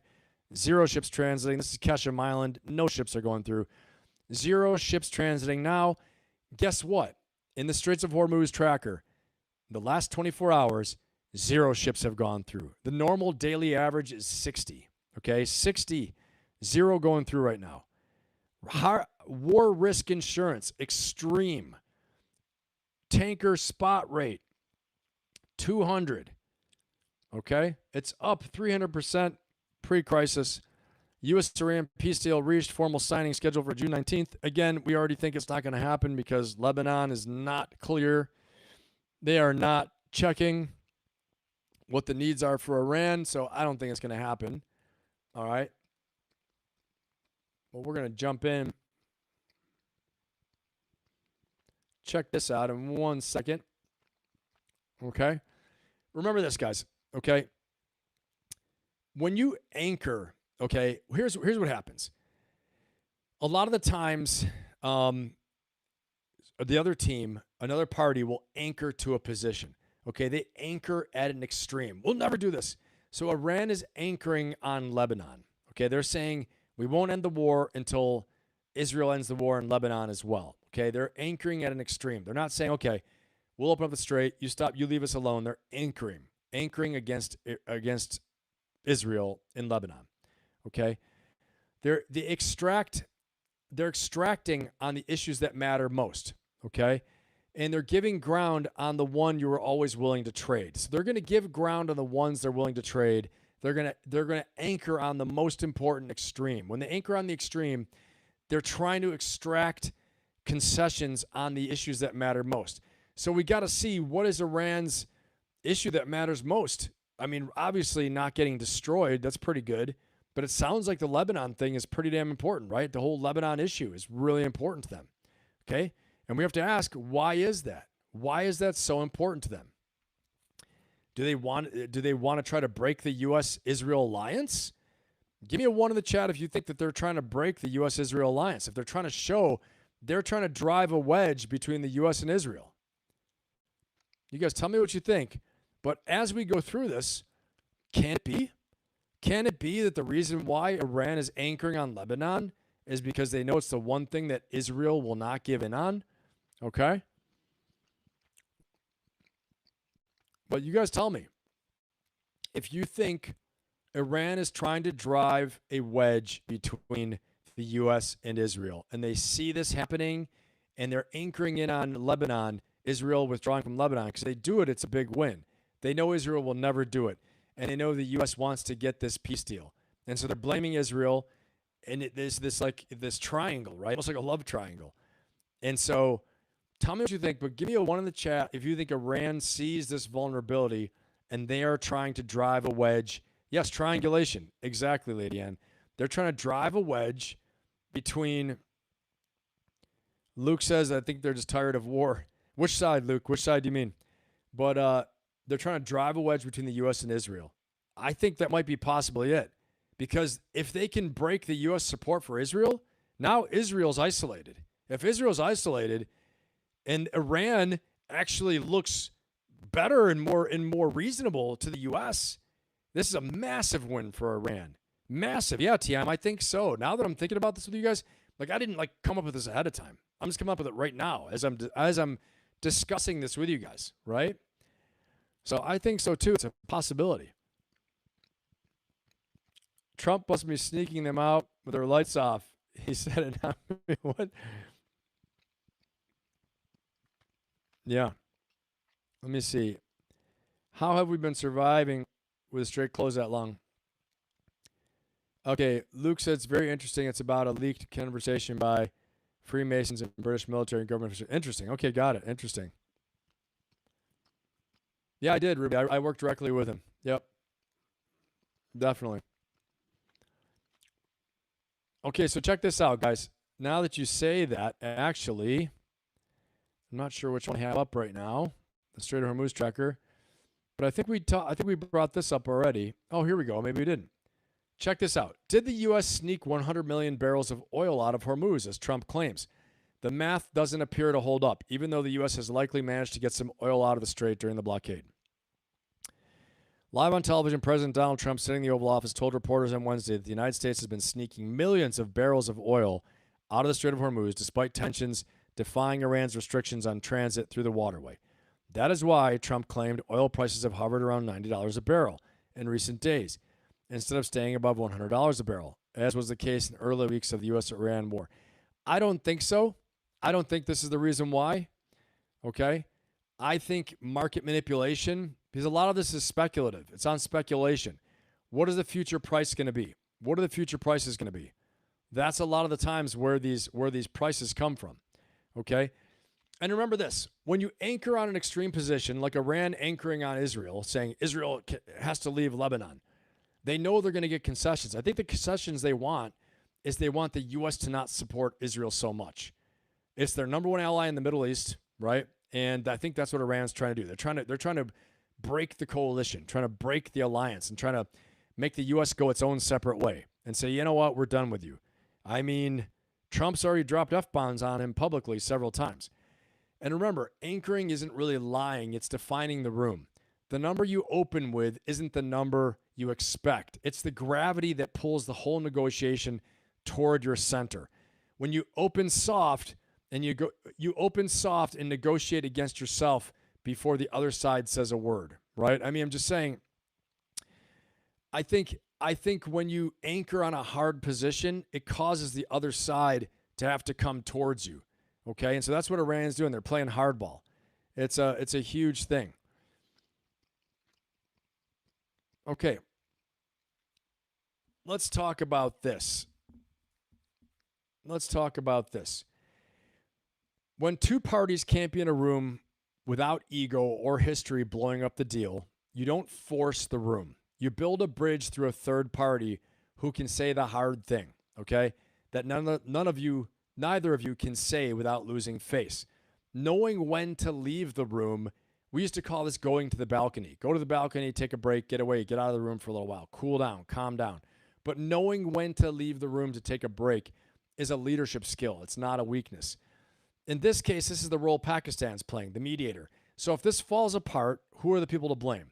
Well, one of the third parties not in the room is Israel. So Iran and the U.S. are going to blame Israel. They're both blaming them at this point, honestly. Pakistan, they could blame Pakistan, saying, you didn't get this right. You communicated it wrong. There are lots of third parties, okay? Because the thing is that the U.S. and Iran can't be in the room without history blowing up in their face. Israel and Iran definitely can't be in the room without history blowing up in their face, okay? You got to build that bridge through a third party who can say the hard things that neither of you can say to your face. It's super, super important, okay? And I think that there's so much here. There's so much here to discuss. We could be at this all night, you know? But let's keep watching. I got a couple more good ones here. Check this out. Okay. A little CNN clip that is going to break down this deal. Trump signs agreement Iran is calling a record of America's failure. They are claiming victory. So let's check this out. Iran emboldened. Moments after Trump officially signed the 14-point agreement with Iran, Iran's chief negotiator called the deal a, quote, record of America's failure. Iran also defiant about its missile capabilities not being negotiable and declaring victory for leaving the, quote, nuclear issue to a later stage. Now, that's Iran right now dancing on the table. But the truth is the agreement appears to have a lot for Iran to celebrate if you take a step back and look at it, and very little for the U.S. Point number 4 of the 14-point, it's a brief memo, but point number 4, let me read you this one. The United States of America further undertakes to remove its forces from the proximity of the Islamic Republic of Iran within 30 days after the final deal. Okay, what does that actually mean? Because the U.S. didn't put ground troops in Iran, right? I mean, what does it mean, proximity of Iran? There are nearly 24 American military sites across the Middle East that are right around Iran. Okay, so you check this out. You can see where the U.S.'s position, meaning nothing's going to change, meaning they're not going to change anything because they can go back in and they can reinforce the deal again. I don't know what this means. And again, this is language that allows the U.S. to keep doing what it's doing, and it's a language that allows the Iranians to feel like they won. They can both broadcast it at home that they both won in this case, okay? So there's a lot to think about here. But you can see how it could be considered the worst foreign policy blunder. I don't know about the worst, but definitely not good. It's not looking good. Let's keep listening. Is this a deal to limit or retreat from the Middle East for America? I mean, what's going on here? When pressed for details, Trump said he hadn't even thought about when the U.S. military will leave the Gulf, as if it was a thing. Good question. We haven't thought of it. We're really probably a while. It's a good place to stay. I would say a little while. See how it all goes. I mean, it's really confusing to even understand what he's talking about. No one's ever talked about removing or downsizing or anything with U.S. bases in the Middle East. There's this pretty stunning question out there. But you see, for me, it's the thing that he said he hasn't even thought about it. We've signed an agreement. We've signed a memorandum. We're so eager to sign this memorandum and get it done that President Trump can actually say that we haven't actually even considered what that means, this language means. So I just want to say, as a leader, when you're leading anything, you got to know what you're signing. You got to know the agreements. If you've got people out in front of you doing things for you, you don't even know what they're doing, and they're trying to meet your intent, but I don't care if you have a team of 2, you've got one person, or it's you. If you don't know what you're doing, you don't know why you're doing it, you got to get clear. Clarity about your mission and your purpose. Again, this is part of my 6 forces, right? The last of the 6 forces is purpose and mission. If you know what the purpose is, you know what the mission is, you're not going to be able to set up a good strategy. Clearly, they're not even considering what does this mean to leave the proximity of Iran? Does this mean anything? Just sound good. It makes Iran happy. It makes Iran feel like they're getting something done. That's what it seems like to me. I'm going to hop in the chat here, see what you guys think about this. Definitely interesting. Yep, Jasmine. Let me see.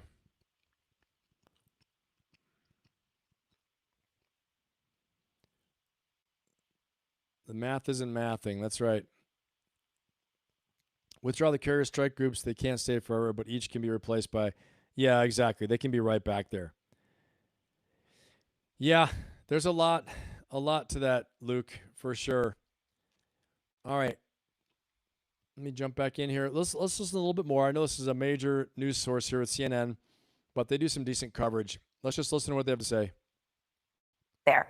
Let's go to point number 8, which reads, quote, the Islamic Republic of Iran reaffirms that it shall not procure or develop nuclear weapons. The most important word in there is reaffirms, because Iran is categorically not going to say that this is new, because Iran has repeatedly for decades said that they are not pursuing a nuclear weapon. They've said it again and again and again. The president of Iran, Pezeshkian, told it to me in a room of reporters in October. Every single time you met with them, they said it. Here's the president of Iran speaking at the UN last year. I hereby declare once more before this assembly that Iran has never sought and will never seek to build a nuclear bomb. Okay. That's September 24th, 2025. Do we believe him? Do we believe him? Give me a 1 in the chat if you believe him. Give me a 0 in the chat if you don't believe him. No matter if he's saying it or he's not saying it. Give me a 1 in the chat if you believe the Iranian president, who I think is no longer with us, okay, after the strikes. But if you believe that they weren't going to be doing that, give me a 1 in the chat. Give me a 0 if you don't believe them. I'm going to tell you what I think based upon a live stream we did not long ago. Remember when I had the IAEA, the International Atomic Energy Association chairman on here, about, I don't know, I think it was March. I didn't have him on here, but I had his interview, and we dissected it, okay? I dissected it, and he said they lied to us constantly. They stopped giving us access to their program. They would not allow us into areas we were supposed to have. They wouldn't answer our questions, okay? Yeah, Ruby, you're right to have trust issues. That's good. John, exactly. Mark 00, I agree with you. Here's the thing. I love that statement that the president of Iran is saying. Look, he's saying that so they don't get bombed, because they're just bombed. We don't want to do it like 7-Up. We'll, never had it, never will. Now I'm dating myself. Everybody remembers the 7-Up commercials. Caffeine, 7-Up, never had it, never will. Okay, for caffeine. But they're saying this, and yet the most credible source we'd had, and I remember I asked you guys, have you ever seen this? Have you ever heard of this? The International Atomic Energy Association chairman, okay, IAEA, he said, here's the facts. The facts are that they would miss inspection dates. They would miss check-ins. They would not let us in the sites we're supposed to go to. They were not transparent. They were doing things that did not give us confidence that they were believable and credible, okay? So, yeah, I mean, AJ, Mark, right, Buff. Yeah, exactly. That's it. Yeah, Luke says 1. Yeah, man. And Luke, you have a great point. The American intelligence agencies said they weren't. American intelligence agencies said they weren't. And that's what I thought at first too. But then I'm telling you, if you look back in March, my live streams, I had an interview with the chairman of the IAEA, and you guys probably remember that. Some of you who were here for that. I showed his interview. And he said, look, all I can tell you is this. They missed their obligations. They did not fulfill what they were supposed to do. He said, so I can't tell you what they were doing, but I know they were close. He said, I know they had a lot of enriched uranium, and they were close. So we don't know what their program looked like because they wouldn't let us in. These are the inspectors that were for the deal, okay? Again, I'm not trying to be, I'm politically independent. I care less. Right? I'm going to call it like I see it every time. Right? I'm not trying to sway you one way or the other. I want to get down to the facts for decision making. I want to do this as a case study and see what actually was going on. Why are the decisions made the way they're made so I can make better decisions, okay? so you can make better decisions, so we can learn from this, and also to know what the hell's going on in the world, okay? So that's it. But Mark, Luke, I thought the same thing too, man. And you know what? Maybe they were right. But all I know is the chairman of the dude who's in charge of the inspectors, right? Chairman of the IAEA in charge of the inspectors said, no, we have no clue. So he was saying he doesn't know how the American intelligence agencies could say that because they were the ones allowed on the ground. Now, intelligence agencies do have their means, and you're right to say that because they have signals intelligence, human intelligence, secret squirrel stuff, covert intelligence, clandestine intelligence, things they won't reveal why they know what they know. So you have a great, great defensive position as well, okay? I just think when the guy, chairman of the IAEA came on and said that, I thought, oh, man, okay, well, clearly it's scary, you know? Yep.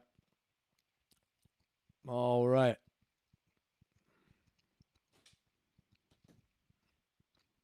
That's a good point, Luke, too. There's a lot of angles to this. A lot of angles to it. I will say that 100%. All right, let's keep on rolling here.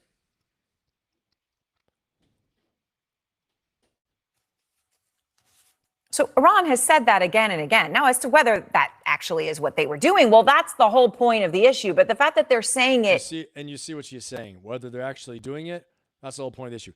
I think the president of Iran probably, I will say, was probably in the dark. Just like we're seeing in our own country, the intelligence agencies covering up the UFO issue. They keep senior elected officials in the dark. Okay? So it is possible and quite plausible. More than just possible, but it's not just possible but probable that senior officials are kept out of the dark. So they say what they're saying and they believe it in order to mislead. Quite possibly the case. Is not new. And point number 6, which is getting some of the most outrage for some MAGA loyalists tonight, is this, and I'll read it.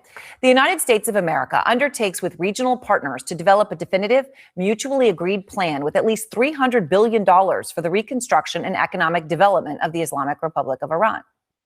Okay, this is stunning. First thing I did when I saw this was just to look up how big is the Iranian economy. According to the IMF, the entire GDP, the entire size of the entire Iranian economy last year was $371 billion. Wow. So the United States is agreeing that Iran is going to get reconstruction money that is almost equivalent to its entire economy.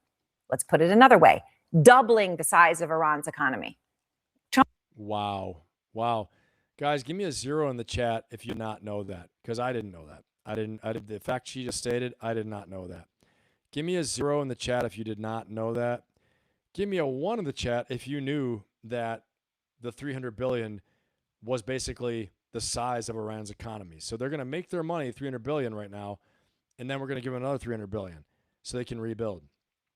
I didn't know that. That's crazy stuff right there. So, and let's check out our poll. Our poll right now, will Trump physically sign an agreement on Friday? 25% say yes. 10% say no. 15% say it will be delayed by a week or two. And then a full 50%, war will resume because of Israel. 20 votes, that means basically we got 10 votes for war will resume. We got, the rest of the votes are, it looks like 2 votes for yes. 2 votes, I don't know how to stack up the rest of this, but no, the 5 votes for yes. 3 votes for it will be delayed. And 2 votes for no. If you haven't voted yet, vote. If you have not liked, subscribe, and share, please like, subscribe, and share. Love to have you join the best chat in YouTube. Most awesome chat in YouTube. We're going to fire this thing up in a minute here. Get everybody rocking. Let's listen a little bit more. She's actually doing a good job of the analysis. Trump claims the money won't be from the U.S., but money is money, and that isn't the point. The U.S. is arranging for Iran to double its economy. That is money. That it means a lot to Iran. That is everything to Iran. And it means Trump is going against his own commitment that he vowed unequivocally on April 17th when he said, quote, no money will exchange hands in any way, shape, or form. Well, that is not the deal that he signed. And it is worth pointing out, for years, Trump hammered Obama's 2015 deal with Iran on this very exact point. They gave billions and billions of dollars to Iran. This should have been done by Obama. He went the other way. He was giving them cash. This deal funneled tens of billions of dollars to Iran that would have funded all of the chaos and the bloodshed and the terror in the region and all throughout the world. Now, I mean, I guess if you're counting, how much money did Iran get from that deal? It's estimated that it was about $50 billion in the 2015 deal. So, of course, again, that's dwarfed by Trump. His numbers. Okay, so the deal is not looking all that great. Okay, I think we can all agree on that. The deal's not looking like it's going to be stellar, but we do need to get a. We do want to get a. We do want to get a deal done. We want to get this thing over with, as soon as possible for sure. So again, we're looking at our poly market predictions. I don't think we've done this yet, but here we are in poly market. The cumulative volume of unusual trades on poly market, it went from 237,000 dealing with Iran all the way to 45 million. Okay. Actually, cumulative volume of unusual trades on poly market was 237,000 in January 2026 to 45 million in the Iran war. Crazy. Okay. Before that, it was 6 million on Trump markets, anything to do with President Trump, and then up to 18 million right now. But the Iran war is the highest grossing betting category on Polymarket. Look at this title. Polymarket bets on Iran deal fuel fresh insider trading fears. This is some crazy stuff, okay? I heard some recent accusations from the fight night at, out in the White House about insiders for fighting, for, the UFC fighters, some very high level, people in Trump's own circle and others as well too. But in this case, this is coming from Bloomberg, okay? This isn't like some unknown source, a pretty damn good source. Bloomberg, Polymarket bets on Iran deal fuel fresh insider trading fears, okay? Several well-timed Polymarket bets make them think that these are insider driven, all right?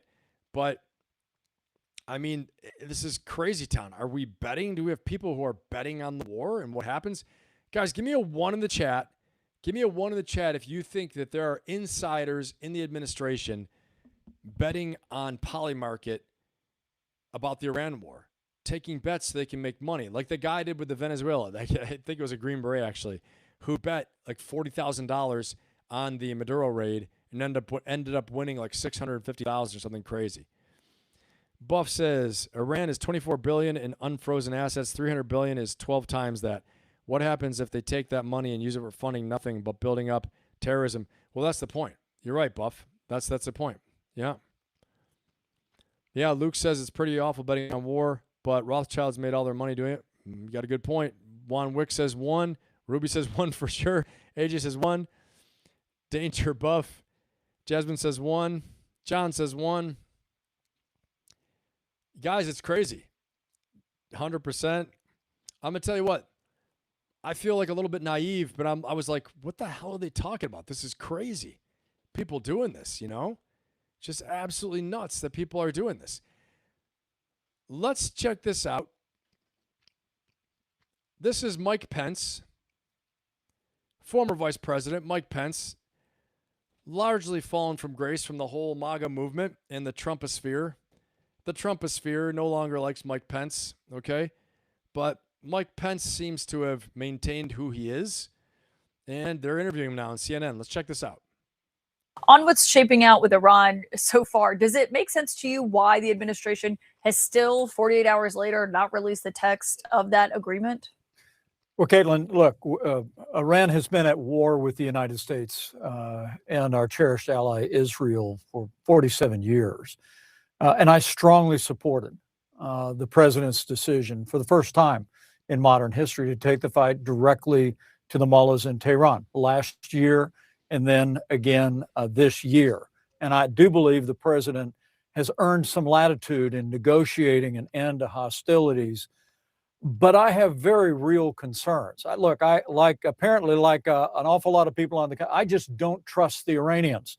I've been too close to those issues from my time in the White House, many briefings in the Situation Room, as well as my years on the Foreign Affairs Committee in the House. The Iranians, particularly with regard. Okay, so he's just doing his big preamble right now, saying how, he's showing his Republican loyalty and loyalty to Trump, despite Trump trashing him for a while, as I understand it. Okay.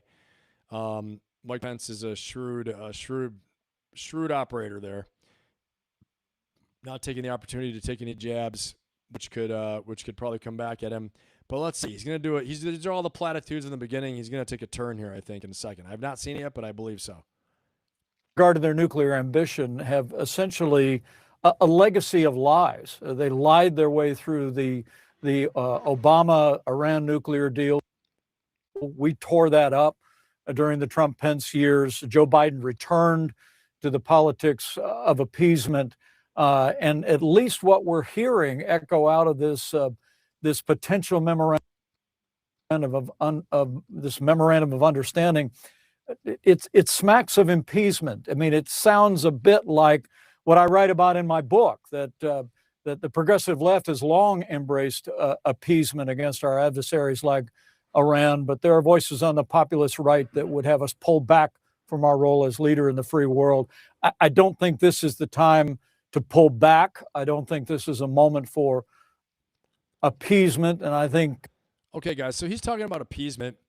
Let's talk about that really quickly, okay? So him using that word appeasement directly links U.S. foreign policy right now. What he's saying is to the pre-World War II, the interwar years, after World War I, but right before World War II, okay? And what happened was Adolf Hitler was taking Germany and starting to do some very aggressive moves that the UK, Neville Chamberlain, who is known for, the main appeaser, basically, unfortunately, that's his place in history right now, trying to appease Hitler and trying to see Hitler's better side. And how they tried to appease him was like, he would, invade Poland. Well, let him go. He says that's part of their, their country. They tried to do something else, grab more land, or they let him go. Okay, don't do anything. I think that's all he's going to want to do once he does that. We can't afford another major war. Okay, and the appeasement basically was for Nazi Germany and for Hitler. Okay, that's where really a lot of this came from. And the practice of appeasement basically blew up in their faces because as they came to learn years later, you cannot appease a bully. When a bully comes out, you can't just give them what they want and keep giving them things. Bullies by nature will take more. They will, and this is a great life lesson, for us to discuss, and a leadership lesson. If you're dealing with a bully inside your organization, your opponent, whoever it is, right, in the competition, whatever it is, you can't appease them. You got to set boundaries and enforce the boundaries. If you don't, this is what he's saying right now. Pence is saying that this new draft memorandum, this draft deal, smacks of appeasement. Just give them what they want. Give them what they want. Get the deal. And he's saying, like, this is a bad actor, a bad regime. Okay, by him using appeasement, it links the situation back to Nazi Germany and the whole thing of we didn't stop Hitler and oppose him when he started stealing land. He started annexing territory, invading countries unopposed. No one did anything. And so he said, okay, you guys don't want to do anything? Watch this. It emboldened him, made him more bold. So that's what Pence is saying right there, okay? I don't know. We're going to find out. But appeasement is not good. This is a very scary thing because he's connecting this as like Professor Jang and other people have, that this situation could lead to World War II if not properly handled. World War III. If not properly handled, this could be the powder keg that sets off the World War III. And there are many people already, many strategists who already say right now that we are in World War III. When we look back on this in 20, 30 years from now, they're going to say this was the beginning of World War III, okay? So hey, another big shout out for AJ. AJ, thank you so much, brother. Appreciate it. Let me get you the ruffles and flourishes here for AJ. First of all, I got to give you a thank you. Thank you, AJ. I'll read this right away. AJ says, yep, appeasement for bullies is the equivalent to if you give a mouse a cookie, except genuinely evil. 100%. That's it exactly, AJ. Everybody take a look at what AJ wrote there. That is a great, great point. And we got to give the big round of applause for AJ. Thank you, brother. Appreciate you. You are a friend of the Ben Pappas Show and the Ferocious Optimist Podcast. You will be remembered in Valhalla. Thank you so much. Appreciate you. Everybody put your hands together. Put your emoji hands together for AJ. Supporting the show. Keeping it exciting. Who can remember, quick comedy aside, who can remember that pastor in that church that locked the church doors and said, we're not leaving here until we raise $10,000 or $100,000. And he locked the doors of the church and made everybody start giving him money. Anybody remember that? Put a 1 in the chat if you remember that crazy story of the guy that started, the pastor that locked the church doors and made everybody start giving money. I'm gonna lock up the live stream. Oh my gosh. All right. Thank you so much. Let's keep on rolling here. But this is the policy of appeasement, everybody. Okay. Why this is a dangerous situation? Because I feel like we're all getting kind of lured into being numb about this. You know what I mean? I feel like we're all getting lured into being numb. Don't worry, Ferocious Fridays is our fun time. We're going to pull up all those crazy clips on our comedy segment, and there might be even more throughout the entire time. You know, we're going to jazz it up a little bit this Friday, I think, at Homecoming Celebration. Have a good time. I'm going to try maybe try to find that clip. But I think we're all getting lured into this boredom, you know, of like, it's still there. We're still doing it.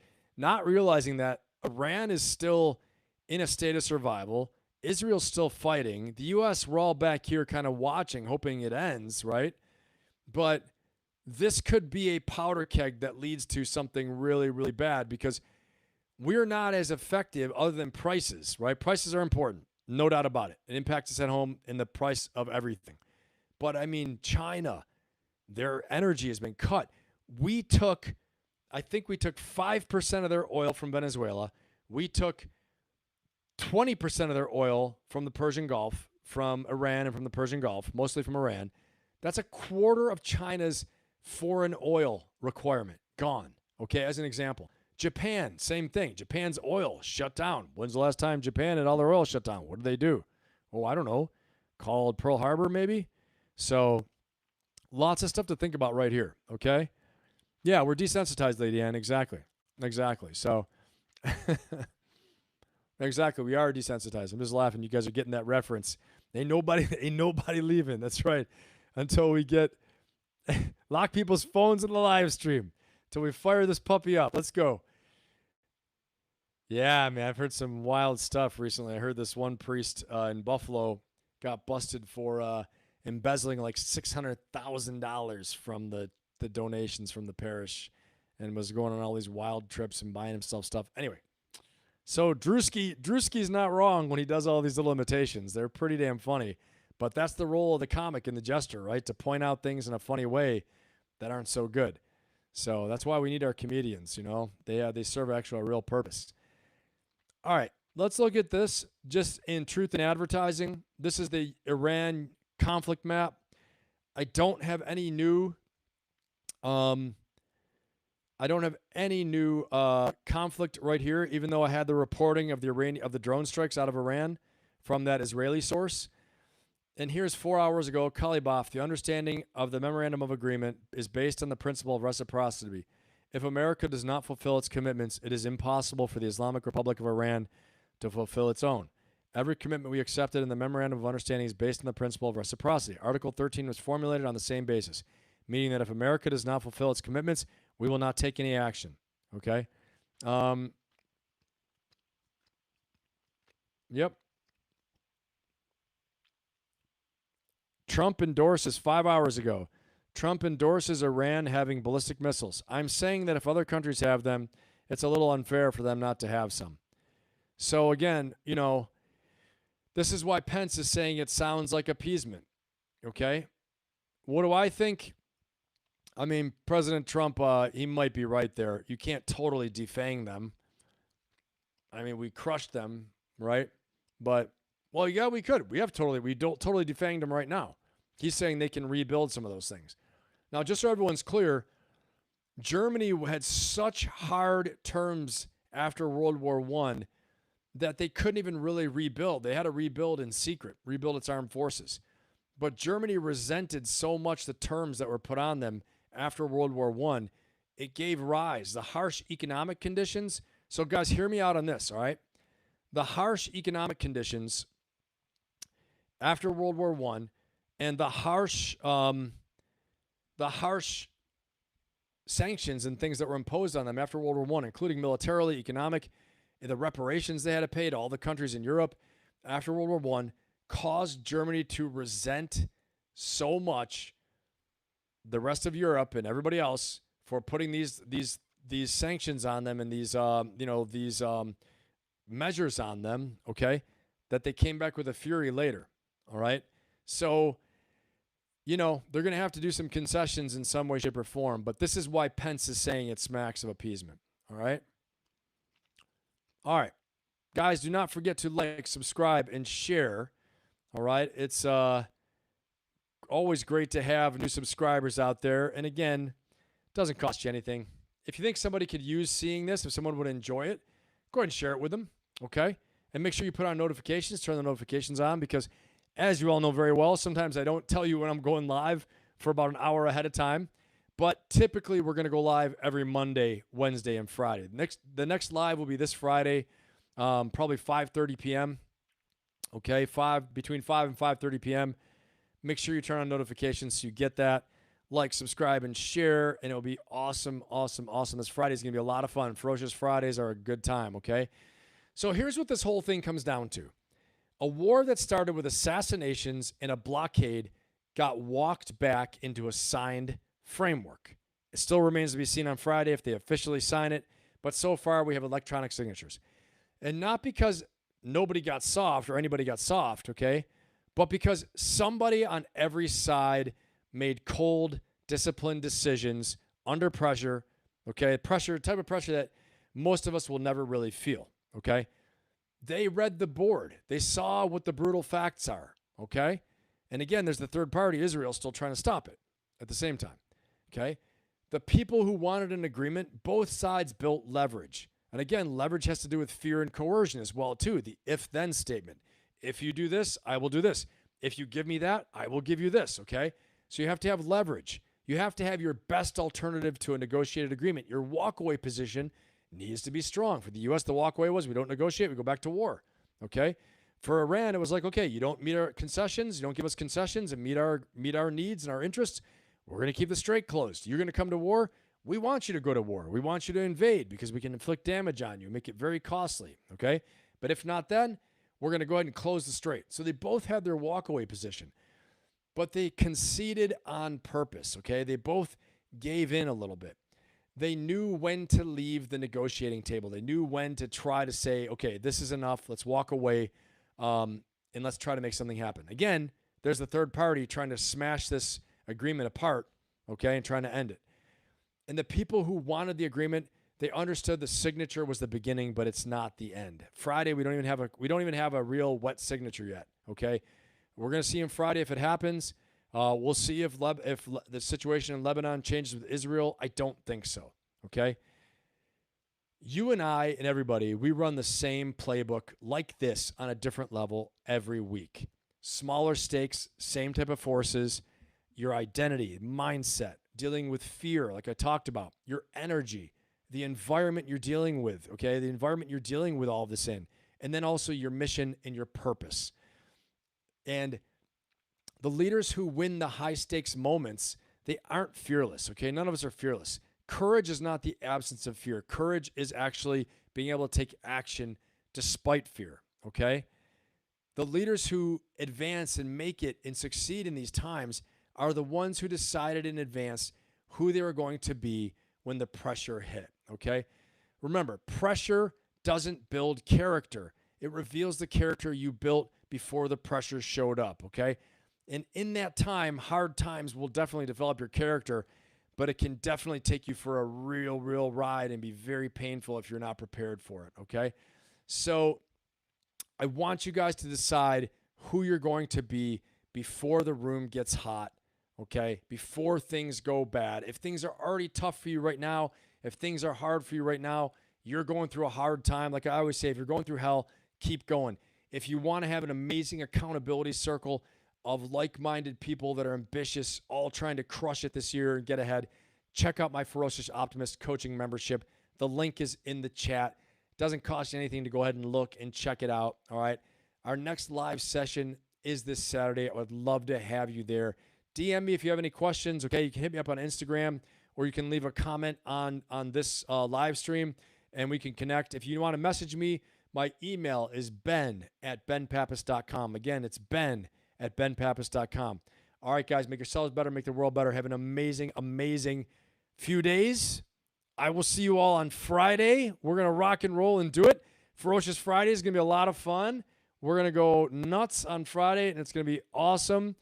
And as always, guys, like I always say, remember, super, super important to go and get yours. All right, everybody, I will see you on Friday. Pump it up before you go out, baby. Feel that kinetic hit. See you all on Friday, everybody. Let the enemy